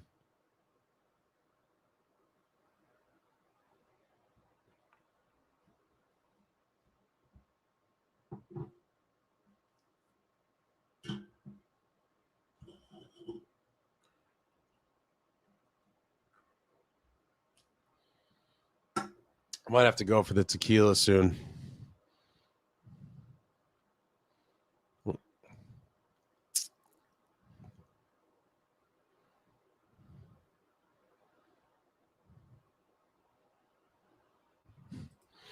Kyle says he left too early, pal. Me and Craig wanted the tie just to text you. I did peel out a little early because I have to prepare and do a lot of stuff, and the team was just lifeless. I had it on the Gotham app on my phone, and I never leave games early either. But between the cold and all the bullshit, like I did not want to get caught up. I know when Nico scored, Nico scored. I was just outside the door when Nico scored, and I had it on the Gotham app, and I was like, "Oh man!" I'm like, maybe they're gonna pull off a miracle, but I knew they wouldn't. I mean, I was hoping for it, and I knew I was waiting for the text. I would have loved to see it, but it was not in the cards. A typical Devils tease, Kyle, in typical New Jersey Devils fashion. Just a little tease at the end to insult the customers before they inevitably lose. What's it to you? Seriously, think there's a lot of people in here that aren't actually fans. Y'all hate on the whole group. Find a different team to root for. Like, what if you hate the team entirely? Then why stay here? I just think there's a lot of negativity. But listen, it's from built-up frustration. This team has sucked for way too long, and so people get pissed. I mean, I get it, and it's annoying to a lot of people. I don't let it bother me too much for the most part. I mean, some of the people are extremely annoying, obviously. But I wouldn't say that means they're not fans. I just think that they're just tired of the same old shit year after year where, we're talking about the future's bright and this and that. Like it's painful. These were supposed to be contending years, and they've been anything but. Scott says, death of the Devils. Fitz needs to go. Could not agree more.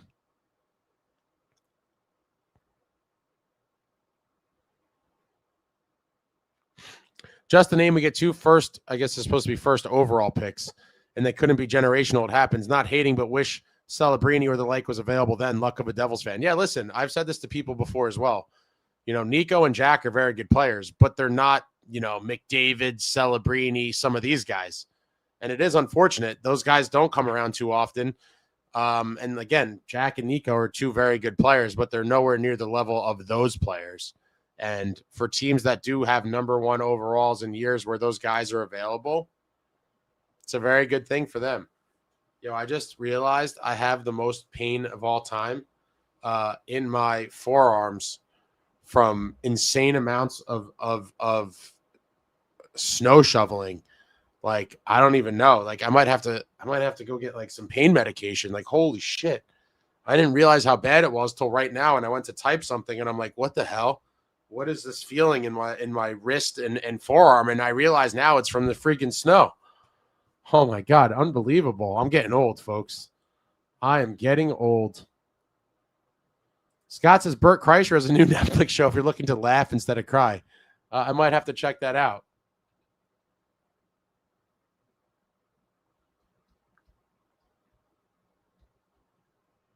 Justin says we're all fans. We're just tired of the bullshit and the excuses from upper management. I think that's a pretty good synopsis.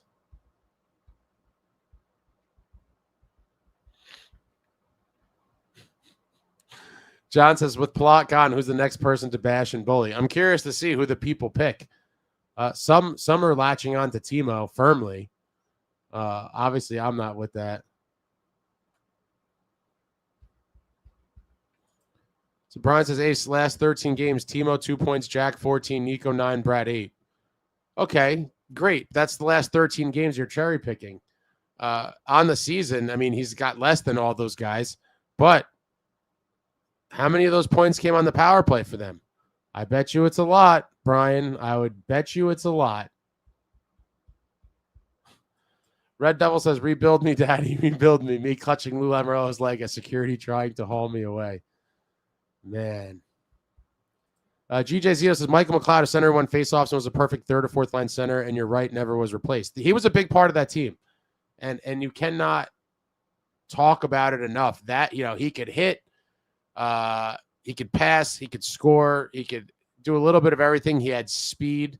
He was a great bottom six guy, and he was never replaced, not even close. And amidst all the other things that were different as well, but he's a piece that was never replaced, and it's a guy that's not easy to replace.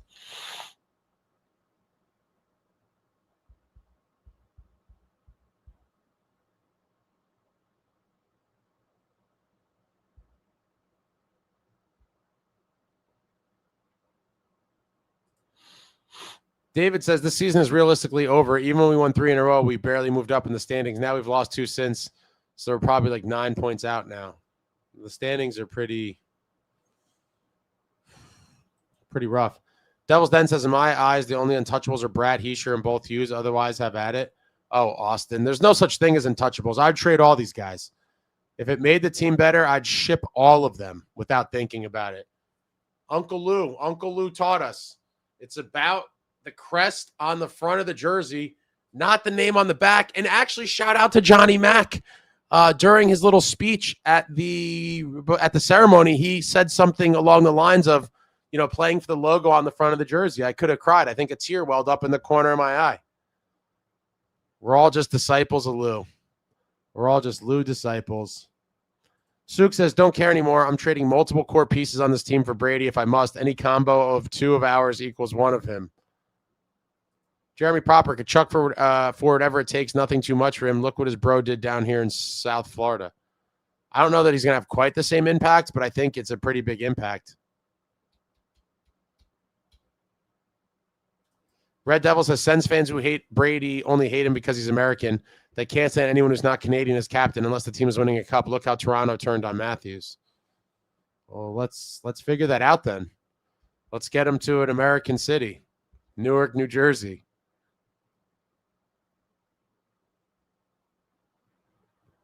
Kyle says, Devils can't win when you leave early. I sat there too many of those, and I never leave early. But I was devastated. It's been a long couple of days for me, man. And I got a lot of shit to do when I get back here.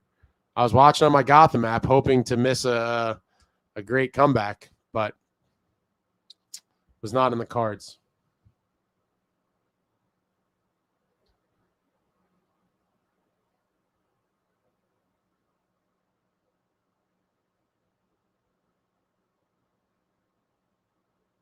Oh, people fighting in the chat.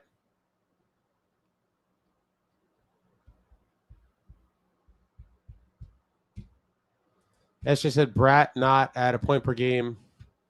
There's a lot of goals we're not getting. We needed his 60-plus assists. We need goals from anywhere.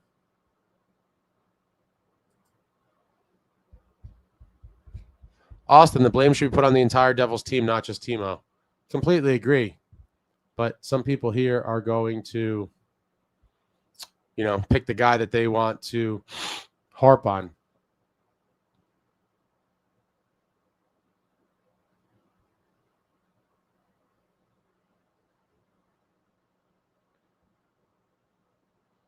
Austin said Devils will be clearing house this summer. I don't know. The only way I think that happens if Fitz is gone. I can't see Fitz doing anything major, even in the summer.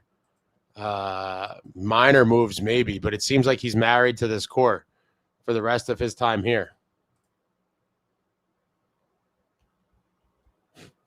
Fitz couldn't draft a crackhead out of a trap house. I'm so far behind again. You guys are very active in the chat. What is it? 59. Okay.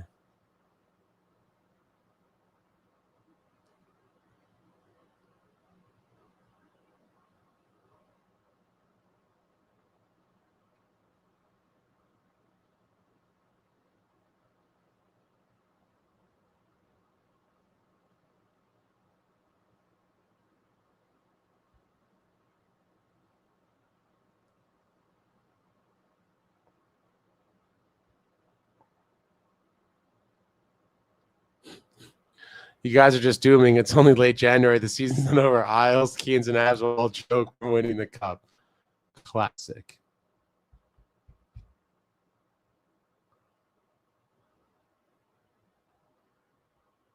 Chicago cut. That's the story of the season. These things are hurting my face. The Futurist bright glasses are hurting my face.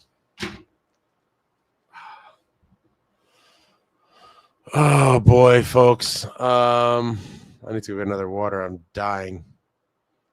We got to fire Fitz. We want Brady. This guy says the Brittle Bros, Amanda Stein. What? A couple of picks and a used puck bag for Kachuk.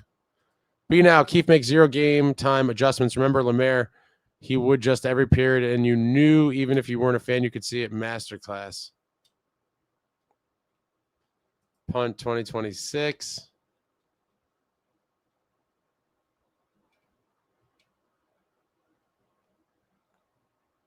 Suk says 660 is a pipe dream. David says 22-7.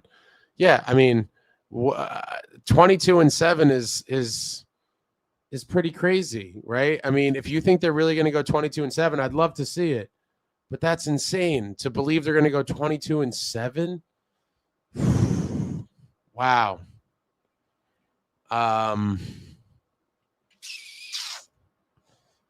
Yeah, I mean that's quite a run. That is quite a run. 22-7. I just don't know, David, how in your right mind you could believe that that's a realistic. Oh, no, this is the other David. You guys are messing with me, but I guess you're doing the math for David Chimes. 22-7 is just not happening. I'm so sorry to say. I would love to see it happen. It's just not. Yeah, it's just not happening. My man Patty, the Islander fan, Palat scores the game winner next Thursday at the Rock. Probably. You're probably right. Assisted by Schaefer, and maybe it's the first goal in a 2-0 Sorokin shutout, or maybe 3-0. Nothing would surprise me at this point. That could be the actual and final nail in the Devils' coffin this season. The man from Jers 201 Hey is just turning in now. Oh shit! Hold on. So sorry if you addressed it, but what do you think about the trade from today? I think it's kind of a nothing trade. You know, we took 2.5 million in salary in, or 2.25, whatever it was. Send out 6, so you save 3.75 million. I don't think they're going to spend it on anything. Again, I'd love to be wrong. I hope it's the first piece of a couple moves to make something splashy happen, but I don't think it's going to happen. I think this is just the first step of the Devils selling because they know they're going nowhere. That's what I really think. Oh, by the way, this is I had to wear the 95 Cup Champs hat for Johnny Mac. These hats are so small, and I can't really fix the thing, so I got to wear it like a crazy person. But future's bright, guys. What can I say? Future's bright. It's kind of cold in this room, too. I might have to put my... Cole says, who do you think takes the A now that Palat is gone? So I think it was Novo in the postgame asked Keefe that, and he didn't answer. I think it's definitely going to be... I'm curious if Fitz has any say in that either. Because I think it'll probably be Bratt just because we've seen him with the A when guys were injured and stuff. So I'd imagine it's going to be Bratt. But if it was up to me, it would 1,000% be either Dilly or Pesci would be my choices easily. But I think they'll probably give it to Bratt. Yeah, I'll give Pesci the A. Pesci or Dilly. No one deserves a letter on this team. Ben Jamin says 10, 17, and 2 down the stretch. Someone make a note of that. That'd be brutal. 10, 17, and 2. SJ says has to be Pesci, but watch him give it to Brad. Or yeah, I think. I mean, we've already seen it, right? Like when Palat was hurt or whatever, Brad has worn an A in some games that Palat didn't play. So that's kind of the, there's already kind of a precedent there. Dave Snow said I don't think anyone picking the Devils do anything after this year. No, I agree. I think this is the last time we are going to fleece, the national media or whatever you want to call them. And Vegas, I think, has had us in the top 6 or so teams odds-wise to win the cup for the past several years, and we've not even come close. Like it's all over. Jason said that's why Torch is out of hockey. That moron picked the Devils to win a cup.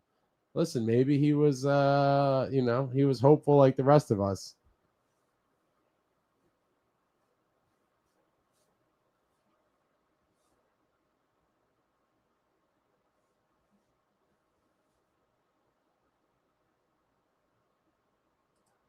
SJ says at least we didn't lose a first rounder in Palat trade. Huge win for Fitz. He didn't even retain. No, he didn't, but they brought 2.25 million in. So essentially it's all the same thing to me. Like a depth player that we don't really know what we're going to get. I would have rather just had the salary freed up, but yeah, technically he didn't retain.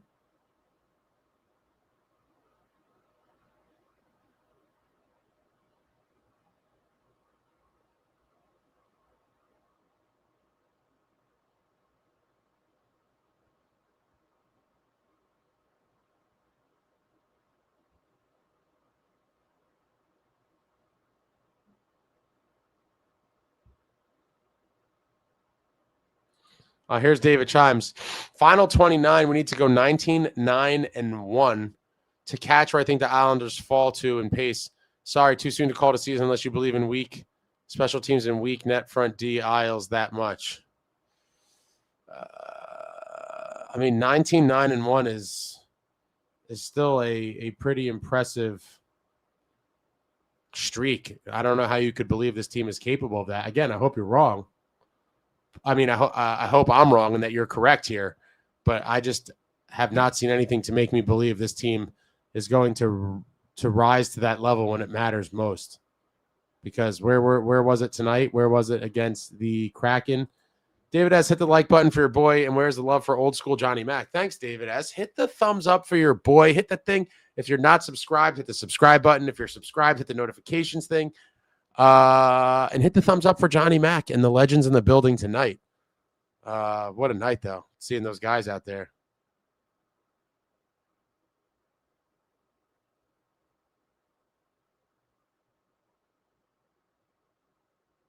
Ethan, you're an idiot. Ace isn't a real fan, please, buddy. Yeah, I'm a bigger fan than you'll ever be. You could sit here and type all the shit you want in here.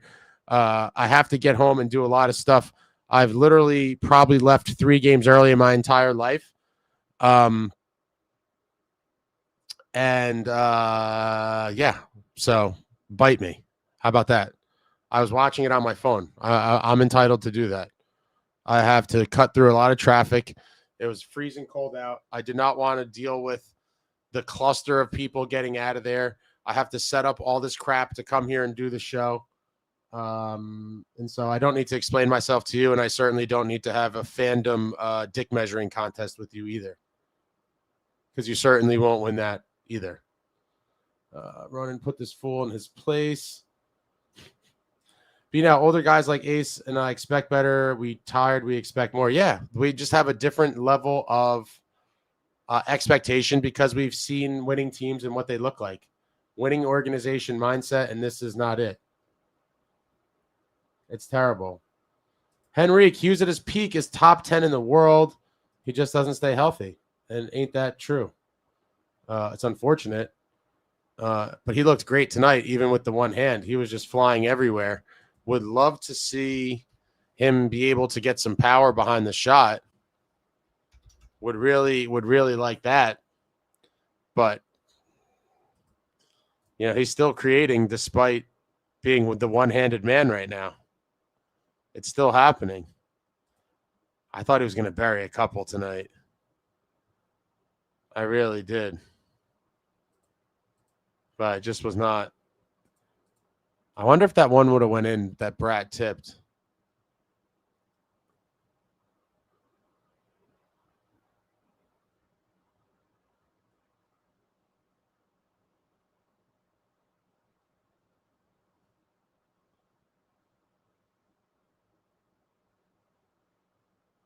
Gleason said, I will fall in love with any Devils team that does anything in the playoffs. I just want to see another cup, man.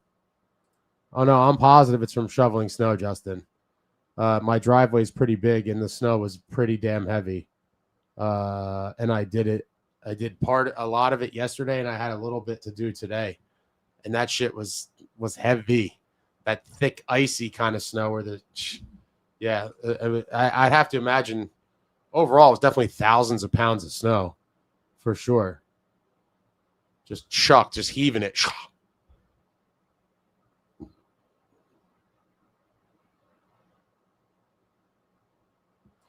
John Face says, all right, Ace, by the time you see this message, I'll be out of here. See you Thursday for another loss against the Preds. Take care. I hope you're wrong. I hope we win, but man.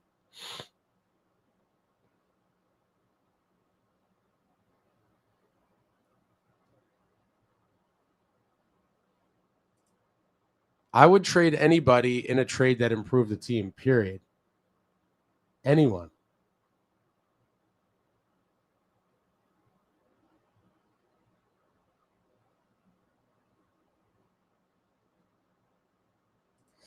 Metalander, the Flyers were losing the other night to the Isles 3-0, and the arena serenaded them with boos. Why is it that we can't boo these ladies that push back from ex-players in the media? I don't know. I don't really care what any of these people say. And I came out after the Luke Hughes Boogate game, and I said, while I would not personally have booed, I certainly think it was the paying customers, the fans in attendance. It was certainly their right to boo if they wanted to. And shame on anyone who tried to criticize them for that. It's ridiculous.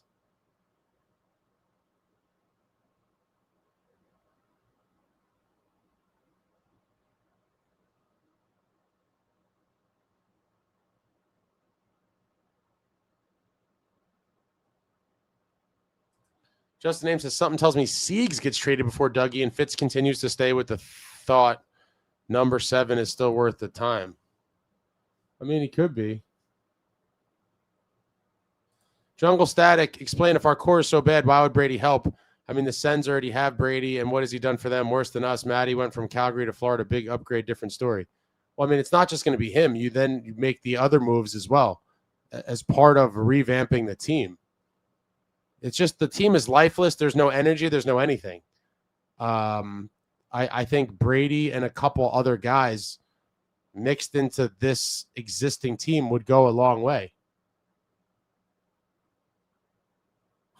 Sue says because one Brady is better than 2+ of our core. This is a terrible argument. Then why are the Sens not better? I mean, that's not how it works. Trade Luke and Jack says Christy Flannery would run this team better than Fitz. I think so.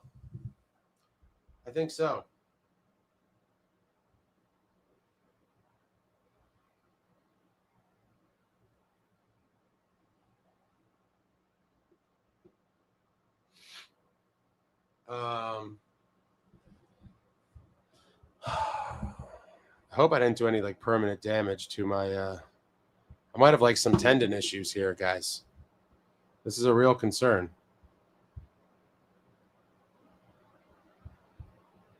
Let me see something here.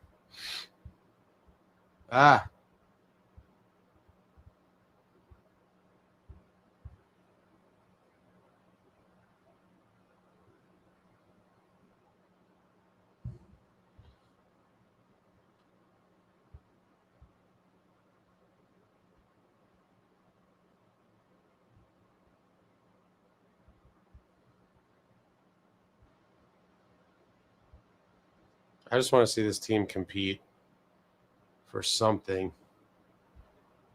sometime soon. I just want to see this team compete. I don't know that's going to happen. But there's hope for some of you to see a competitive team sometime before you die. Sue says because the Sens are mismanaged just as badly.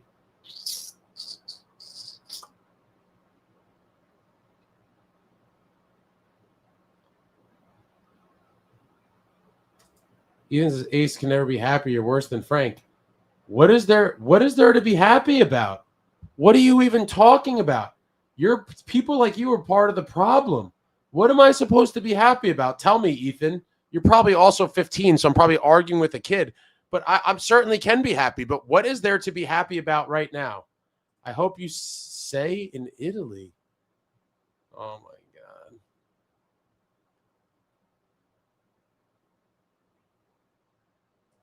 Chris Anderson says Keefe was kind of mad after the game. I think he is pissed Palat got traded.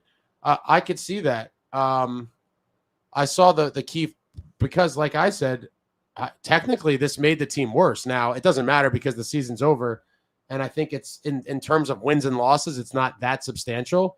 But I do think for Keefe, in terms of making lines and stuff, it will be a hole he'll have to deal with unless that money is put towards, in conjunction with some other money, towards an impact player. But I don't think it's going to happen. Brian J says, future's bright. Good night, guys. Release Timo Cotter. Jay Snow said, let's give Brad an A. He deserves it. Justin says they'll probably give the A to Luke Hughes. Definitely not. Definitely not. Suk says, no one this season deserves the A. Wait till next year when you can ship most of these bums elsewhere and see who is left that deserves it.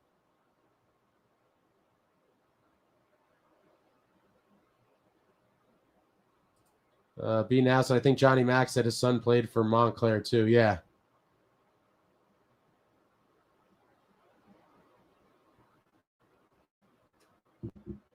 The Montclair Blues, though. That's like a youth program. Suk, I just think Brady has dog mentality. He definitely does. Brandon Lewis says, hello, New Jersey. Your Winnipeg travel bot. Come on up. We're getting ready for the Olympics, our winter festivals, and enjoy our great restaurants and the best fishing. Justin says, watch the Devils give the A to Markstrom. That's pretty funny. Ben Jamin says, hey, you can't bag on Ace, ban that tool. I mean, listen, I don't care what these people, this is probably a child.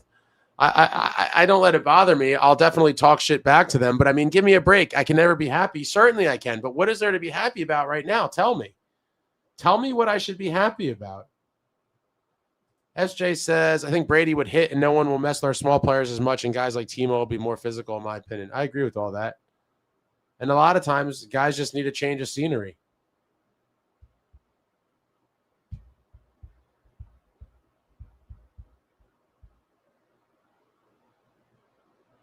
Mooseman says, if Ace isn't a real fan, who is? I appreciate that. Thank you. I'm not a real fan, I guess. You know, I do. I have an office studio in my home that's plastered in devil shit. You can't even see the majority of it. And I sit here and spend hours a week just commiserating or celebrating, in the rare occasion this year, with strangers on the internet talking about this team. And I'm not a real fan. But listen, I don't care. You can't please everybody. There's always going to be haters. There's always going to be people talking smack. It comes with the territory, I suppose. GJ Zito, Ace, they could barely play consistently for 3 freaking periods. Do we think they're going to roll off 11 and 12 in a row? No way. I agree. I'm not the one saying that. David Chimes is, and I hope he's right, but I just can't see it.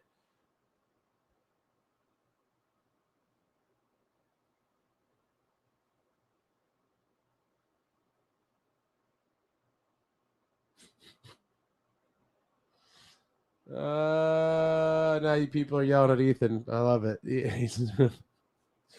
Get him. Get him. Benjamin, I need to come here and ventilate. Ace, thanks for all your efforts. Means more than you think. No, I appreciate it. And I have fun doing all this. It's just brutal. I would normally just be, texting or trying to call Steve the Maniac to complain about this team and one or two of my other Devils fan friends. Now it's kind of that on steroids with many of you after some of these games, but I'm pissed. It sucks. It really sucks to think that now, the technical summer will start mid-April, but in terms of meaningful hockey, like, it's almost there now. And so now we have to look forward to 8 months from now when the next puck drop for next season after another season squandered. I'm just gutted. You need both for sure. I don't know what that's. Is this about Brady? I mean, he's electric. Are we still talking about Brady here? Ethan is a moron. How many late live streams does Ethan hold? Go home and get your shine box. Oh, man. Oh, this is a Blues fan. I can't even pronounce this name, so I'm not going to try. But, hey, at least your goalie doesn't consistently give up a goal in the last minute of regulation when it's tied. No, but we have some goalies that routinely give up, goals very early in periods or in sequence, like a couple, like 2 or 3 goals inside of 2 minutes. That's a signature Devils move. Benjamin says, you hear that? Is it the sound of my despair or just the cracking of another THC-infused lemonade? Oh, you guys are hilarious. Red Devil Ace isn't a real fan. He leaves games early and doesn't believe we're winning the cup. That's how some of these people are. It's the sunshine and rainbows crowd. Adam says, Ace, don't take shit from anybody. Your passion is immense and you're a super fan. I appreciate that. Thank you. But, I don't let it bother me, but I do think some of these people are funny. Jungle, on that I will agree. Not sure I'd say Jack, but players like Bratt, easier to find than the Kachuk mold, which is ultra rare. Yeah, Brady's a unicorn. I do think he's a game changer for this franchise. Would love to see it happen, but I kind of let that dream die a couple years ago. But now that, both teams are kind of in this weird place, I've kind of let it creep into the back of my mind a little bit. It's just a maybe of a possibility. Put Ethan in the bathroom. SJ said, at least Ace went to the game. I won't even get near at this point. This is a historic night. I had to be there. I can't miss Ring of Honor. Ring of Honor and jersey retirements, anything honoring the history, got to be there. I can't miss it. Antonio says, team is terrible. I don't care anymore. I told my buddy I'm not going to the games anymore. They don't deserve my money. Totally agree. That's kind of where I'm at as well. But nights like tonight are the kind of asterisk. John Summer says, with Palat off the books, now is the time to sell high on Dougie with 9 points since his benching. How about trade Hamilton Bratt to St. Louis for Shen Kairu? That's interesting. That's an interesting one. I would like to see what other options are potentially out there before pulling the trigger on something like that. Shen is a little old, but, I'm not one of these people that's like, oh, this guy's washed. Because I make fun of everyone for saying that. It is just something to kind of pay attention to depending on the contract. I forget what he makes. Yeah, he's 34, so he's kind of up there. Okay season for him, not the best.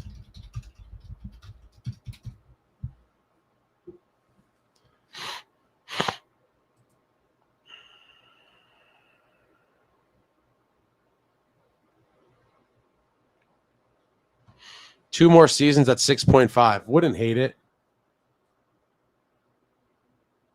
B now, how about those fire new Devils t-shirts? I talking about which company you talking about? I see so much shit, but there is one company that's popped up that's pretty cool. That has some cool stuff. Oh my God, there's still so many comments. My God.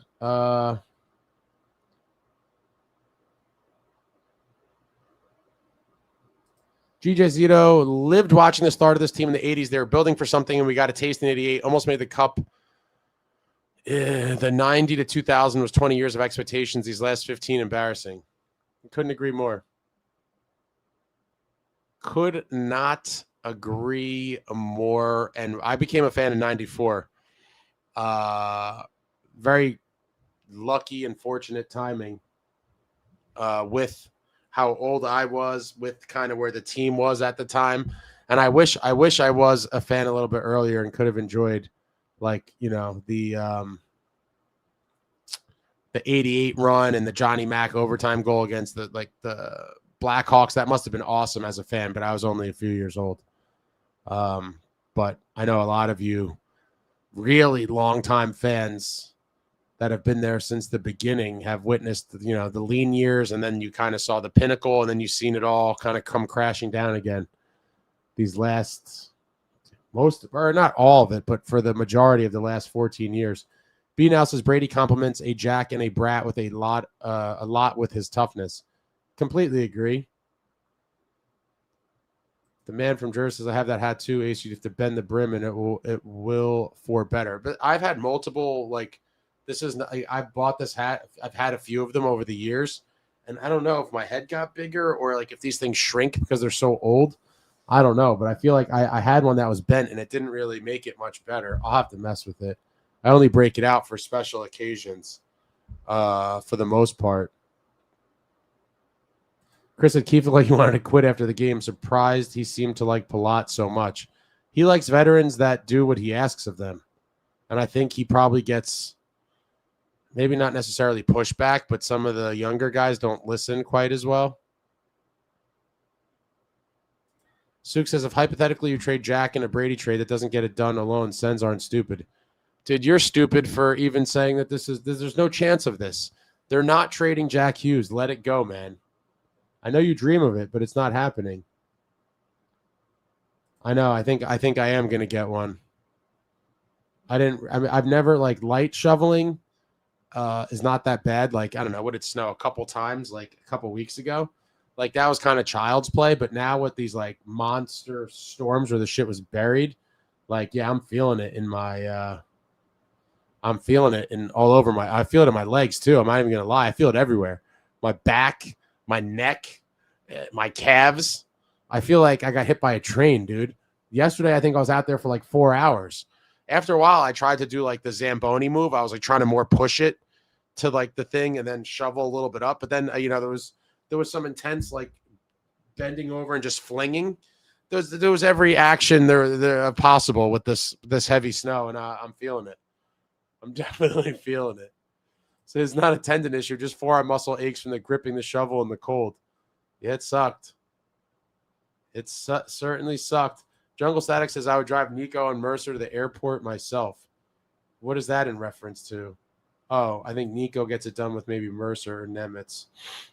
I have a buddy that claim I have to disagree with him, but we were talking last night and he told me he thinks Ottawa would take either just Brat or Brat plus like something small.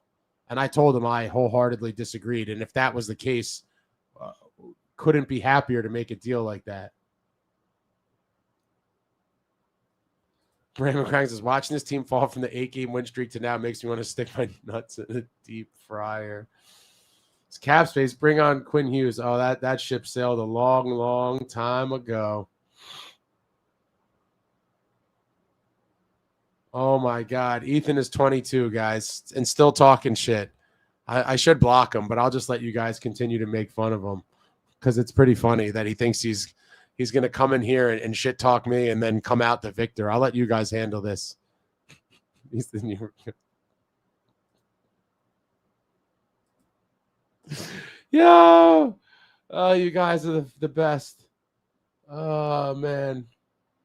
Doug says, you said on the live the other night now, people barely viewed the highlights of interviews from 2025 compared to the lives, and that's because some of these fans only come here to voice their opinions.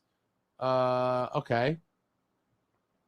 No, I think that was in reference more to that there's not like fans, like not a lot of old school fans, I think is what I was referring to, because a lot of those guys, you know, the newer age fans don't know.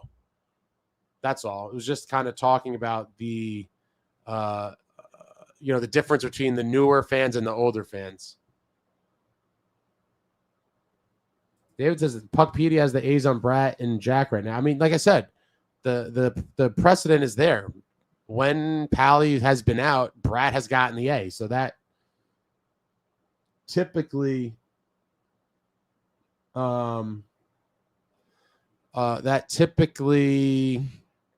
means that, you know, that they're kind of next in line. Crazy Alex said, Ethan, he left early so he could go home to continue talking about the team. It's very true. Brandon, hey, Ace, the Devils ever give you recognition for your great fandom of the Devils? Do they show Frank or you at Devils games? They definitely don't show me, and I wouldn't want them to. I don't think the team necessarily likes me, or at least the one individual that I've had contact with. I think they show Frank maybe once in a while, but he's like known. I'm not known, and I don't care to be known. And yeah, I would feel weird about that if I'm being honest, but I'm nowhere near that kind of whatever you want to call it. But I think they have shown Frank before. Doug, some of you have no appreciation for the team or sport and only want the attention of someone reading your comments live on YouTube. Bunch of schmucks. That could be. Brian says, Ace lives in reality, accepts his opinion on Timo. Oh, Brian, you're so dedicated to this. There's nothing to be happy about. Yeah, what is there to be happy? Like, what? I don't know. What's this guy's name? Ethan? What does he want to come on here and be like, oh, great game, guys. Jack looked awesome. Better luck next time. Going to the playoffs. Like, what do you want me to sit here and tell you? I'm going to tell you what I really believe. And right now, there is nothing to be happy or excited about, period. That does not make me a bad fan, and I'm sorry that you believe that it does, Ethan. But you're wrong. I'm so sorry.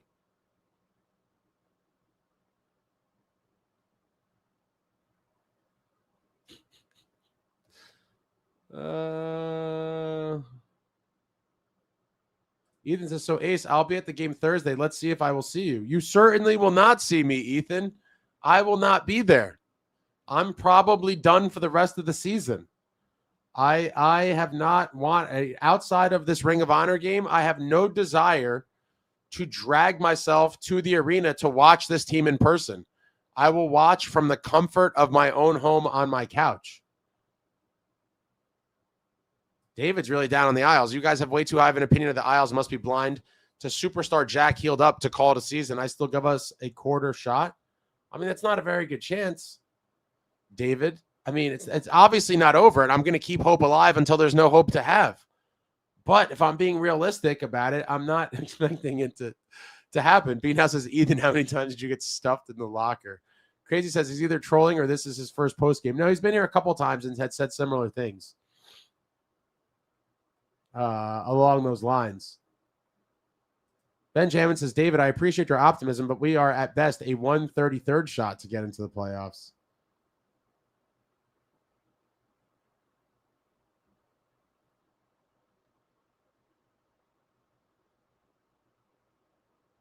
David Chimes says, if you think being 5 points back with 29 games to go is a 33-1 shot, you're crazy. Well, let's see. I don't think it's quite that high.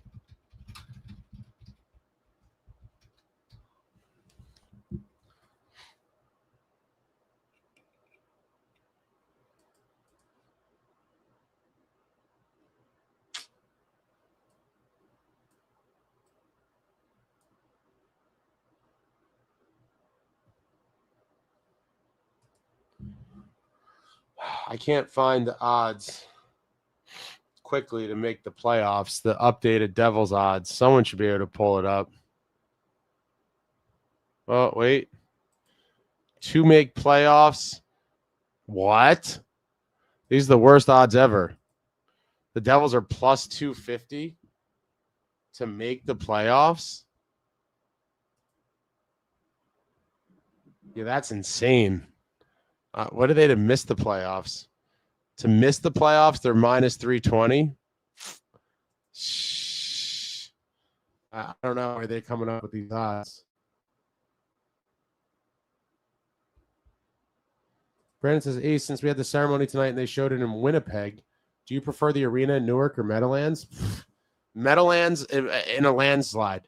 There's nothing to even think about. Meadowlands.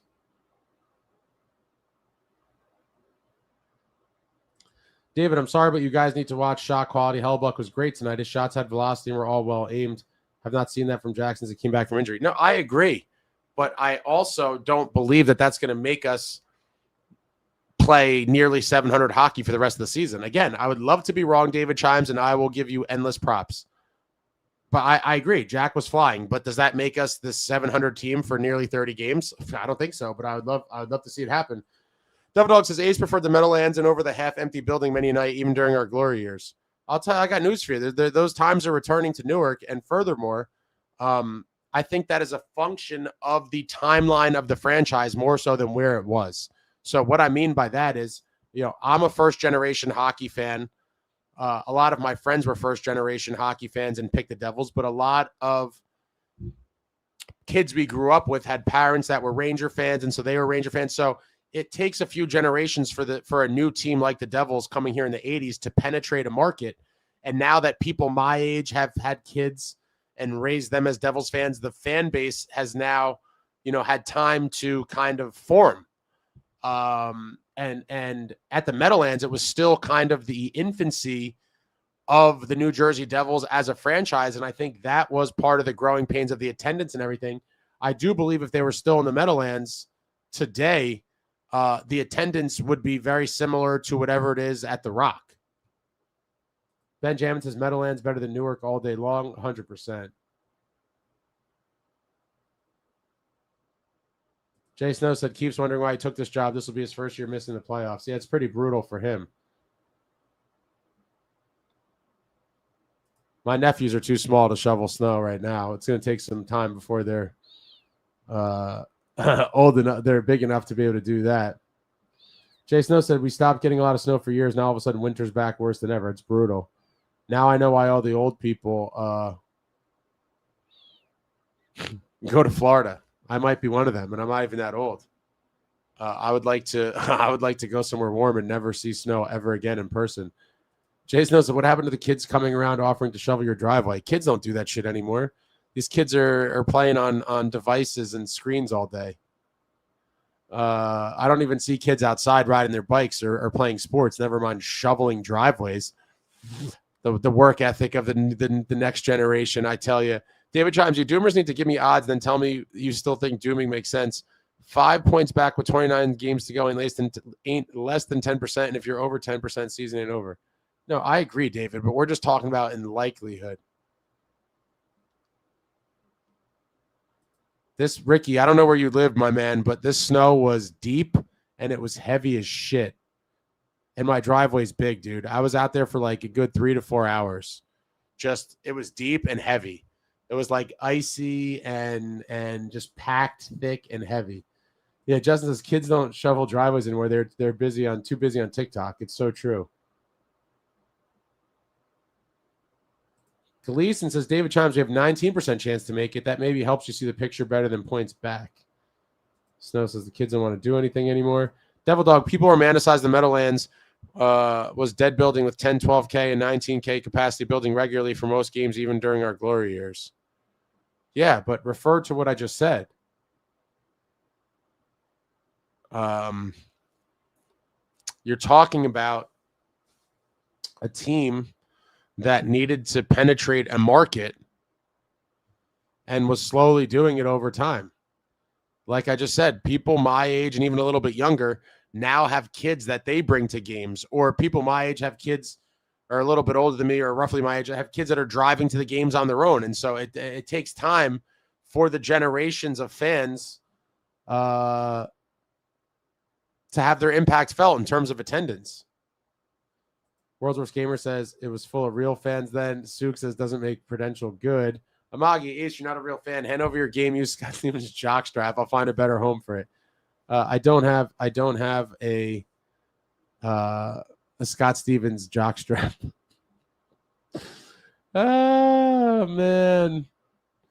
Bran, I became a Devils fan in 2014 when my dad took me to my first game and I saw Zajac score a hat trick. I was 8. We got another young buck in here. Travis Zajac. God. What another guy who was around for a while. Class act, great player. Wish we could have won with him. We made it to the Cup Finals. We couldn't get to the top of the mountain. But man, he was a great Devil for so long. And even a guy like him, right? On a team like this Devils team, imagine Travis Zajac as your 3C. My God, what a treat that would be.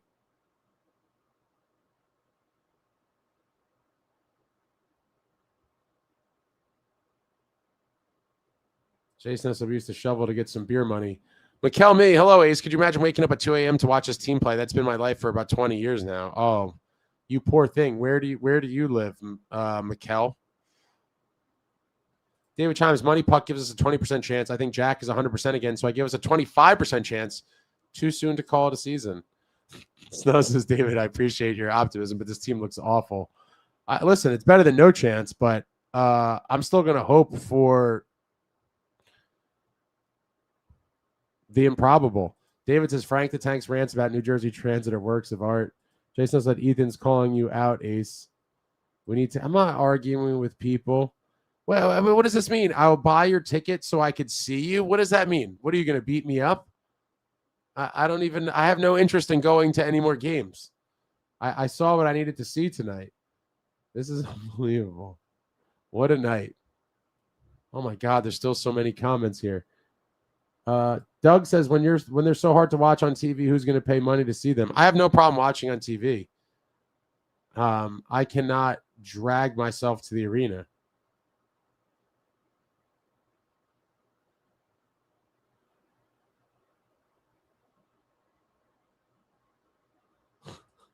Evan says Ace doesn't care about the recognition because wise for the crest. It's all about the crest, kids. I got to go back and watch after. I'm gonna be so fired up after this. I want to hear. I don't remember exactly what he said, but it was something about. I think he said logo, but he said it's about the logo on the jersey, and there it is. This beautiful logo, arguably one of the best in sports history. It's all about the logo on the front of the jersey, not the name on the back. Not the name on the back. Oh my God! Speaking of back, though, my back is torched, guys. I might be like I'm gonna wake up like a stiff tomorrow. I'm feeling it everywhere. I got the snow really crippled me. I literally feel it everywhere now. I don't know why it just hit me while I'm sitting here on the computer, but like it's starting to hit me everywhere. I'm gonna wake up tomorrow and be like, roll myself out of bed. All right. Let me see. There's a lot going on here. Yeah, Richard. Maybe I'm not going to put that on screen, but I don't think I've talked to Ethan's what you're referring to there.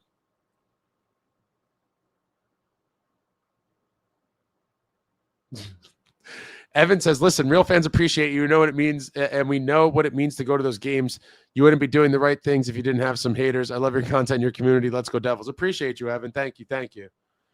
Jason says, Evan, do you know karate? Meadowlands all the way.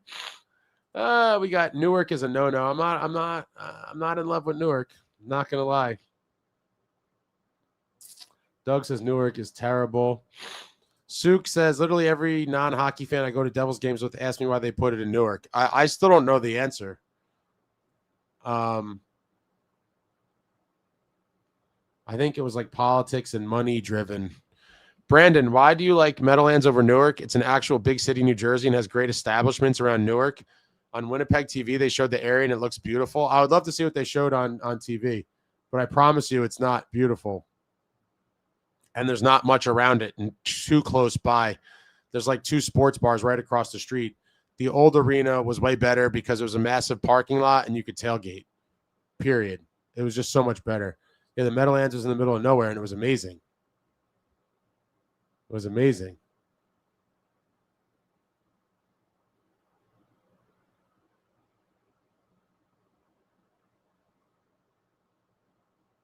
David says, I promise never to tell 15-year-olds to come in here to discuss trades for Celebrini and why Luke should be converted to a winger. Oh, that shit drives me crazy. When they're like, yeah, just move them from defense to wing. Like, what? What video game are you guys talking about? It's completely insane that they think this stuff is real, too. Yeah, it was, but a modern-day Meadowlands with updates would hit like crack. Oh, you're not kidding. World Wars Gamer says, someone told me it's not safe to walk a block away from the hotel to the arena in Newark. On a game night, you're probably fine. I mean, you will see some interesting things maybe, but I think it's fairly safe to go a block. Now, if you went a few blocks out from the arena, maybe a different story. B Now says, I love the Meadowlands and the tailgate, but having our own building in Newark in an actual city is awesome too. There's nothing awesome to it for me at all. Literally nothing. Like, there's nothing I would ever miss about it if they left. Not a single thing. No matter where they put it, it would be an improvement in my eyes. I couldn't see. I couldn't see any scenario where I was like, oh, damn, I wish we were back there. Curtis said, I'm Canadian, so I feel you about Ace about the snow. I hate it. Oh, Ricky must have been here. They did tell me, the chat did warn me to get on it early. I did not listen. I had stuff going on. I wasn't trying to go do it twice. In one of the lives, they were like, oh, go shovel some now so it's not as heavy and then do some later. And I'm like, man, I'm not trying to do. To me, that's double work, even though it's not. That's just kind of how I see it. But it probably ended up costing me some physical damage by waiting when it got heavier.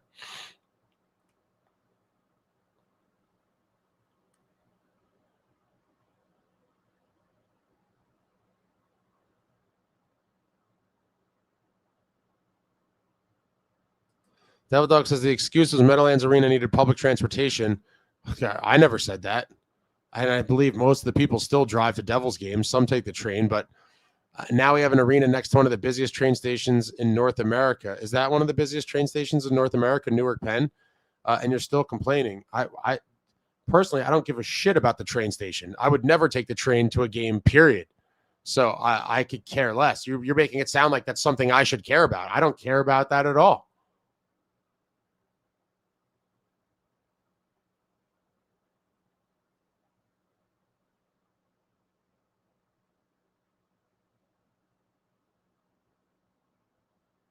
Devils were better at the Meadowlands. Brandon Travis Zajac is from Winnipeg. I know his family well. Grew up in the area. His family owns gas stations and hockey camps at Gateway Arena. Very nice.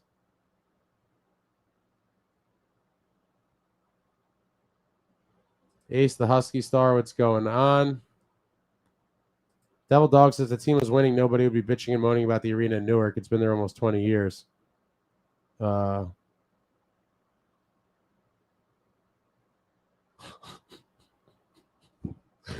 Yeah, this chat's gotten crazy.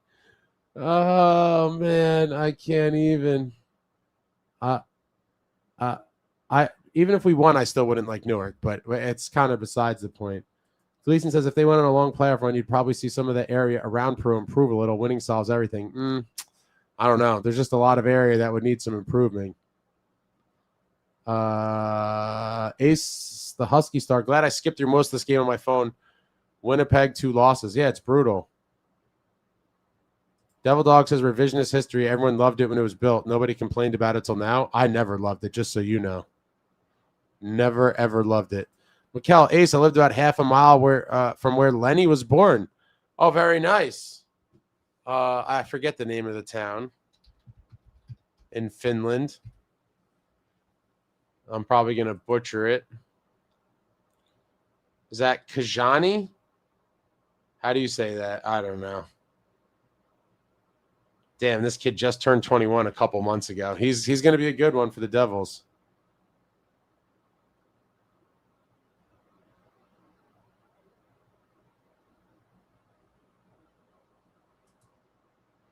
Mara Lee, I take a trip to New Jersey for my birthday, and this year it's the first Devils-Rangers game, and I just honestly hope at this point it'll be a good game. I hope so too, and hopefully it means something.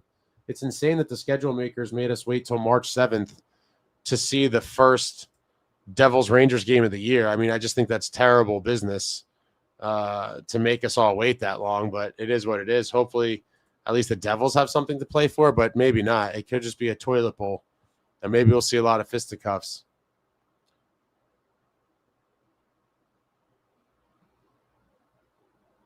Red Devil says Newark is a dump. Meadowlands is where it's at.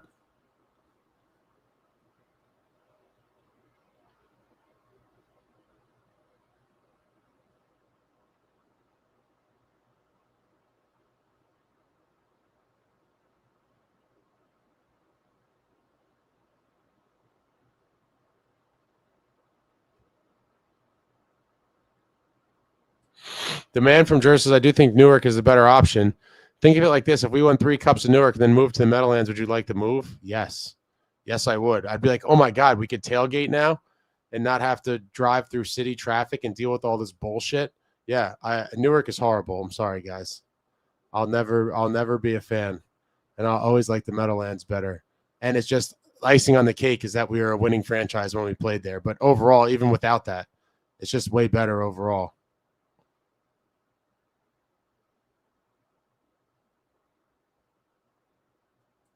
Brandon says, Ace, don't share how bad the snow is in New Jersey. Players will put the Devils on the no-trade list. I'm pretty sure they're already on a no-trade list for the tragedy that they are as a hockey team. I don't think the snow has really any impact on it. The snow would be the least of their worries.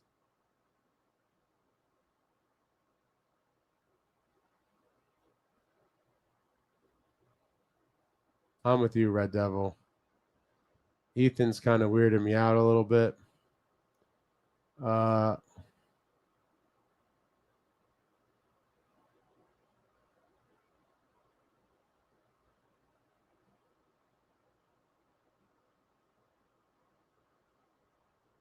Red Devils says Continental was great. The Meadowlands Sports Complex was great. I agree with you there. Hold on, guys. I'll be back in 1 second. I need to get a water. I'm dying. I'm dying of thirst. Hold on.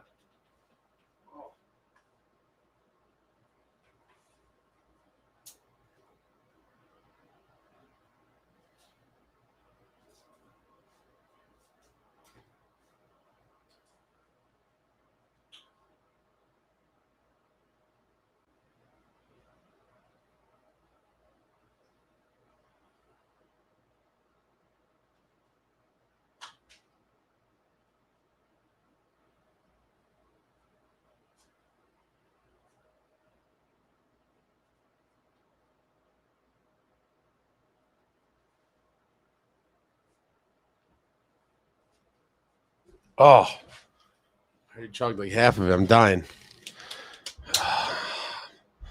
I'm too old to shovel. I think I'm just going to call plow from now on. All right. I live in a suburb town, but it's not that boring. But, I mean, it's not like Newark has all these great things to offer that are super close by, especially on a night like tonight. It's brick. What is it right now? It was definitely in the teens before. Walking out of the game, I felt the cold as soon as I hit the escalator. It's 10 degrees right now. And it says it feels like 1. Oh my God, this forecast is brutal. Tomorrow, 22, Friday, 16, Saturday, 17, Sunday. Oh my God. It's on the 10-day forecast. There's not one day that's above freezing. Sheesh, the snow is going to be outside for quite some time. You guys are talking about all the nets. Richard says, my brother's a Devils fan and I'm a Ranger fan, but he said we won't have anything to play for. I said, well, we will have to hate for each other. Hopefully there's some fisticuffs. Ace the Husky Star, off to the gym, going to start the stream where I start. Get some sleep soon. Soon I will. We're getting close to the end here, I think. SJ, I just want a Stanley Cup. We all do. And then Ethan said I should be a Ranger fan. You're right, I should be. Maybe I will become a Ranger fan. Not. This is quite a name. I'm not even going to try. Aside from the bad news, our setup is fire. Thanks. Brandon said, Ace, give us a studio and home tour. I definitely wouldn't do a home tour. The studio, maybe. Or maybe I'll just show items. I don't know. Every time I've shown items, it didn't seem like people really cared. And, like, not that I care too much, but I just don't like wasting time. I'd prefer to put that time towards stuff that people want to see. I could pull out all kinds of, random old shit, like, memorabilia and stuff. Like, this is just something right here. Like, this is a Marty. I could do this for hours and just start pulling out Devil's toys.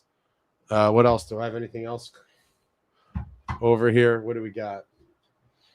There's endless amounts of crap. But, like, I don't think people really want that. McCardle, walking through that pedestrian bridge over Route 120 before and after games was an experience. Oh, the cattle walk. I loved it before they redid it. Remember when it was like the old boardwalk planks, and sometimes there was like 8-inch gaps in between. You could look down and see the cars, and you're like, oh my God, we're going to die. It was wild. Some weird stuff.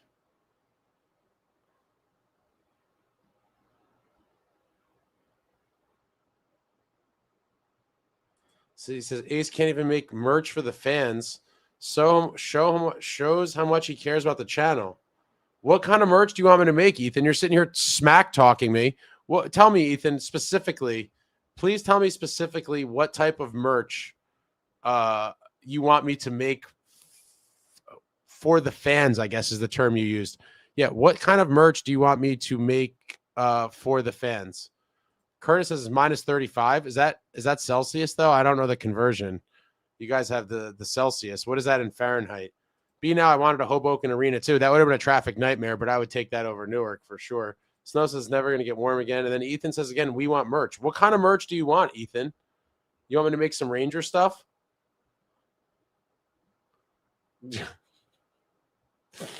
Especially the Rangers. Oh, boy. Yeah, B-Now said we are arguing Meadowlands or Newark. This is a new low. This is what happens when your team is bad. Brandon McCracken says, Ethan, you are the guys who sell bootleg merch outside the Prudential Center, and those guys are there every game. Saw him again today. Benjamin, he's a Finn, I think. Yes, let's go. Finns are hard as nails.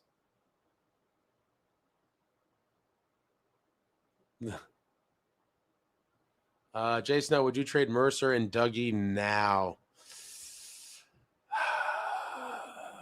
Maybe not quite yet, in case the miracle run happens. But if we get closer to the deadline and like we're clearly out of it, then I probably would. And I would hope to just not dump them for nonsense. Like if you could get a piece that could help us into the future, that would be nice. I would hate to sell them. I mean, I don't think Dougie's going to get a ton in return anyway, even though some people think he will. I think Mercer still has value. He still has a year left on his deal after this at $4 million.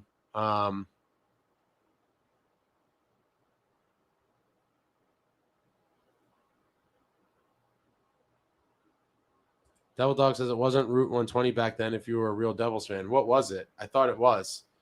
McCardle says, yeah, the planks with the spaces. It was wild. Ethan said, I would like a shirt and maybe a hat with the logo. I did merch before. You missed it. I did 2 merch drops, and it's a pain in the ass, and it's kind of a nightmare to deal with. But I thought about it, but I want it to be something cool. I don't want to just make stuff for the sake of making it. I have some ideas, but I have a lot of ideas. Everything takes time and effort, and like, you know, I'm only one person. I can only do so much. I'm stretched thin right now. Red Devil says heavier, edgier, shut up, Ethan on a t-shirt.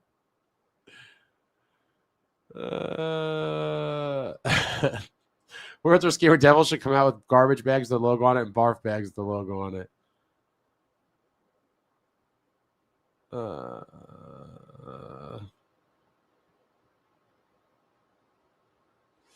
Brandon, this is a good one. Ace, best visiting arena experience you had. I don't know. I'd have to. I did enjoy Vegas a lot. That was fun. I enjoyed Nashville. I mean, I guess when you say arena, do you mean like literally just limited to the arena or like the overall trip in the city? Because they are 2 different things. Because like the area and the city can influence it as well, and like that probably was a big part of it. For Nashville. Last thing I'll say before I hit the gym, maybe the Devils do need a coaching change only because I don't think the system is working with the amount of odd man rushes. That or try and change the D. I think it's too late for this season. I mean, again, everything's going to maybe be evaluated after this season, and hopefully Fitz is gone. I mean, I just think there's no hope for anything until then. Yeah, random like heavier, edgier, no Fitz. Snow, Dougie get his money off. Mercer needs something of significance in return. I agree with that.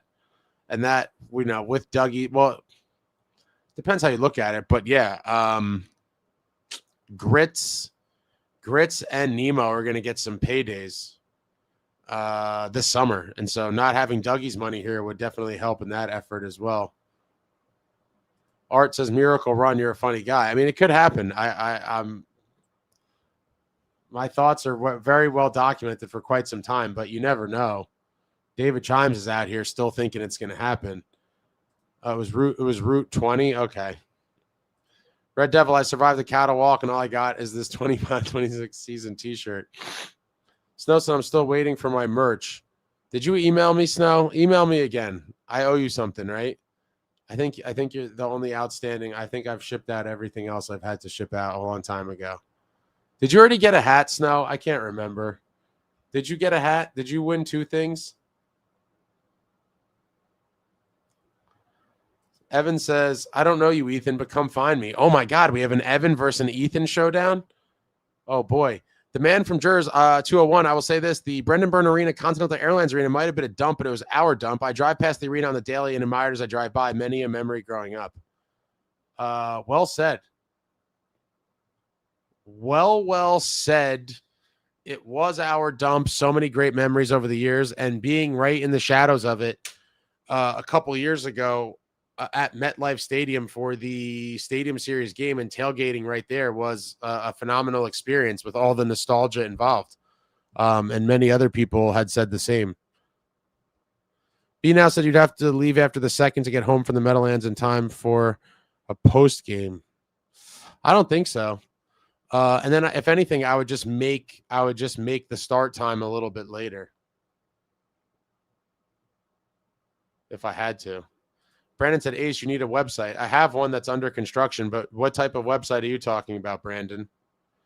A website for what specifically? I'm curious to know what you're talking about. Backs and racks. Keep Nico, Jack, Grits, Brown, Lenny, and build around them for offense if Devils are going to have a rebuild. I'd be curious to see what a new GM would do in terms of retool versus rebuild or whatnot. Benjamin had mentioned this once here before. During the playoffs, someone dropped a butt between those planks, and it was a raging fire you had to walk around. Oh, boy. Ethan says, Evan, meet me at Sam's in 10 minutes. What the hell is Sam's? I live at the Village. Kind of hard to get there in 10 minutes. I don't even know what is going on right now.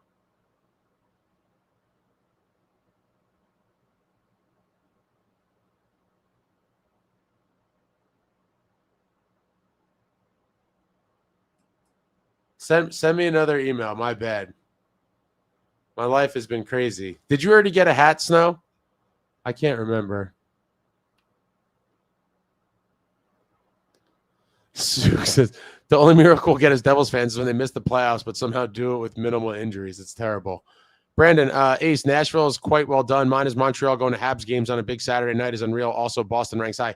I was also going to mention I love Boston, too. Their arena's cool. They have that whole kind of food court thing on the main floor before you actually go into the arena.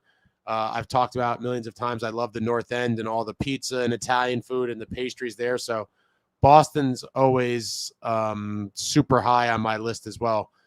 B now, Meadowlands nostalgia. I was there for the Tailgate Cup wins. Who else? We were there. Brand, do you think the Devils would ever do an exhibition game at the Meadowlands? I don't, but it would be phenomenal. It really would be something special. Devil Dog says the state would never allow a game at the Meadowlands. Yeah, I think there's something with the contract.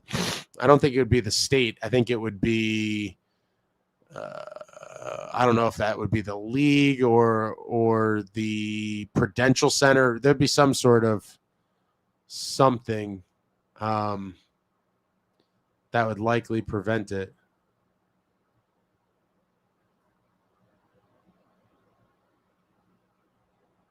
What is the Village? Jason said Ethan versus Evan. Who you got? What is this for?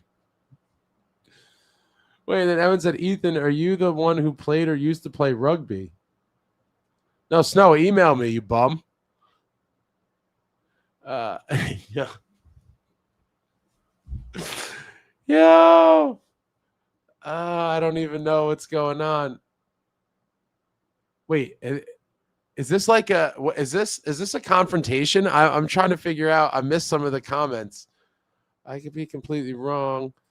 Devil Dog tailgating was great in May and June. We had those playoff runs 25, 30 years ago. That's what you're all reminiscing about. Those days are gone, but they shouldn't have to be. Well, I mean, the days of the team are gone. Ethan said yes. The man from Jersey, the beautiful Continental Airlines Arena logo on the arena, and my lights turned on outside of the arena in my childhood. What a time. Uh-oh. Rugby, he says, rugby player. Oh yeah, Evan, you're fooked. Ethan says, I'm 6'1", 320. You're cooked, Evan. Oh, my God.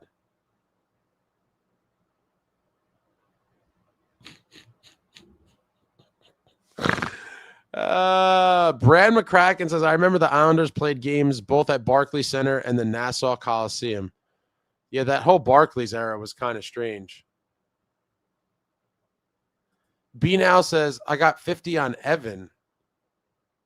Wait. Oh, I thought you meant 50 pounds. And then I'm like, no, it was. Evan said he's not going to fight Ethan. I guess that was probably after he found out the stats.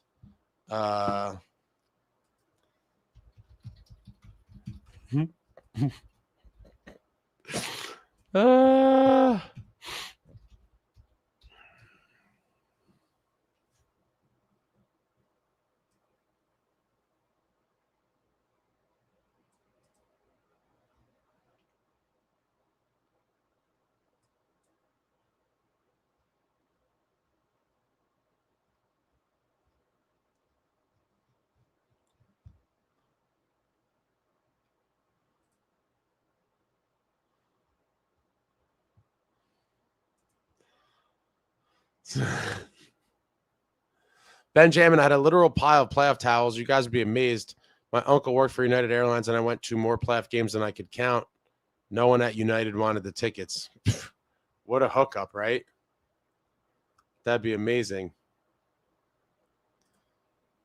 I think I'm going to head to bed because I don't know why I'm still up. See you later, and good luck with the Devils. Yeah, thanks. We need it.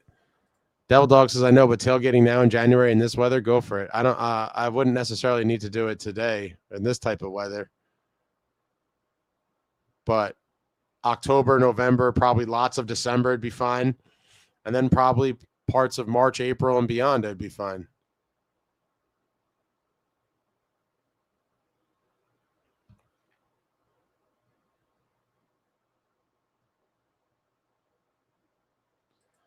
Evan says, I'm 6'2", 200. It's like decent NHL size. Not really scared, just not going to waste my time. Then we got $400 says Ethan is 5'7", 95 pounds. I don't know. For some reason, I don't think he's lying about it.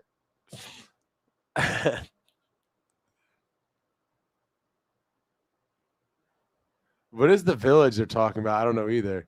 JP says, what's the difference between a Greyhound Depot in Newark and a lobster with big... Oh, boy. One is a crusty bus station. The other is a busty crustacean. Where do you come up with this stuff? The village is part of the dorms at Montclair. Oh. Okay. Is that near like the... how far is that from the Yogi Berra Museum?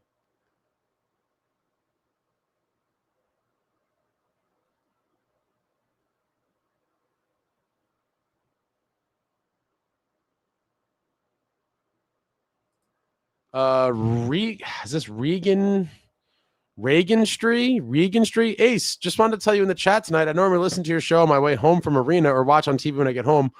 Whoever started the Newark Brendan Byrne Meadowlands Arena talk was brilliant. I mean, this comes up every so often, and usually most of the old school people say they like the Meadowlands better. I mean, I am firmly on Team Meadowlands and will be for life. I mean, there's nothing that could change my personal opinion on that. There are some people kind of all over the place, but it's another one of those issues that typically seems to come down to, old school versus new school. But I am firmly Team Meadowlands for life. Suk says, if one man can hold you down, two could. What are we even talking about? Devil Dog says it's like every post-game chat. I feel like it hasn't come up in a while. Evan says, Ethan, you were a cool guy in person, but a troll on the internet. Who knew? Wait, have you guys met before? I'm so confused. I have no idea what's happening right now, folks. We've gone off the rails. I mean, this is what happens when your team is bad and breaks your heart. You start debating arena locations. You start talking about meet me in the village to fight. Yo, here's a crazy plot twist, guys. Imagine Ethan and Evan were the same person.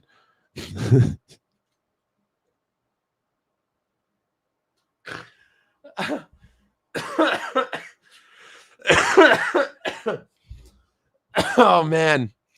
Did the Devils ever put out the videos of the... Hold on, I want to see something. There was supposed to be... Maybe they didn't do it this year.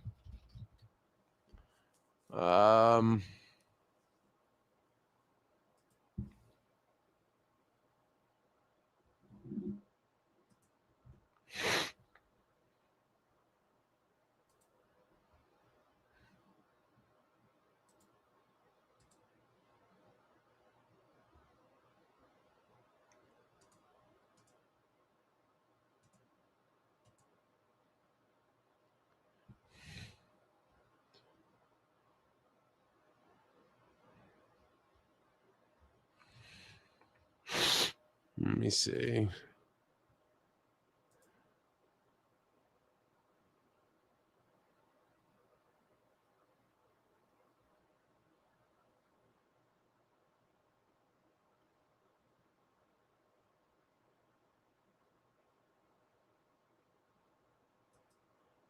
They did, but they didn't put it out till like during the game.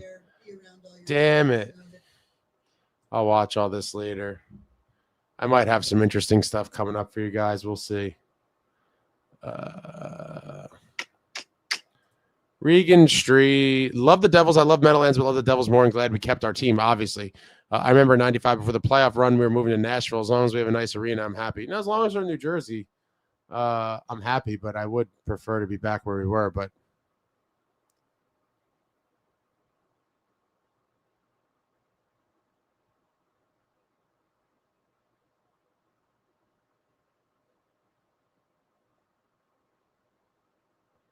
you guys are talking about football. Good night.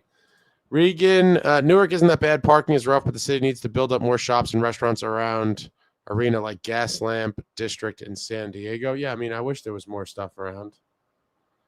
MDK, anyone else remember Johnny Mac to the Rangers? Never forgave him. I didn't like that either.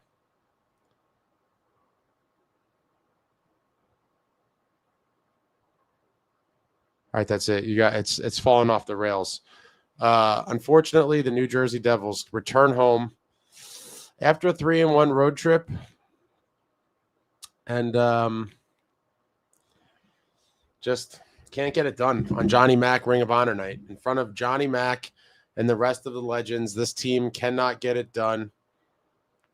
Super unfortunate. They gave us the late tease, but they fall to the Jets by a score of 4-3, and they really need to figure it out in a hurry if they're going to somehow squeeze into the playoffs. Palat's traded. Just what a time. What a time. But I'm devastated. I know many of you are, but it is what it is. We can only hope for a miracle run here that this team plays, mid 600 level points percentage hockey and can squeak into the playoffs. Not likely, but I'm still going to hold that hope forever. Hit the thumbs up on your way out for your boy. I'll have some interesting stuff coming out in the next couple of days. And that's it, friends. I mean, wow, what a night. What a roller coaster. All the legends. Pally traded. We give up the early goal, then we come back. It was just a crazy night. A crazy night. But thank you all for watching. I love you all. Like, comment, subscribe, and all that jazz. Until next time, friends, let's go Devils.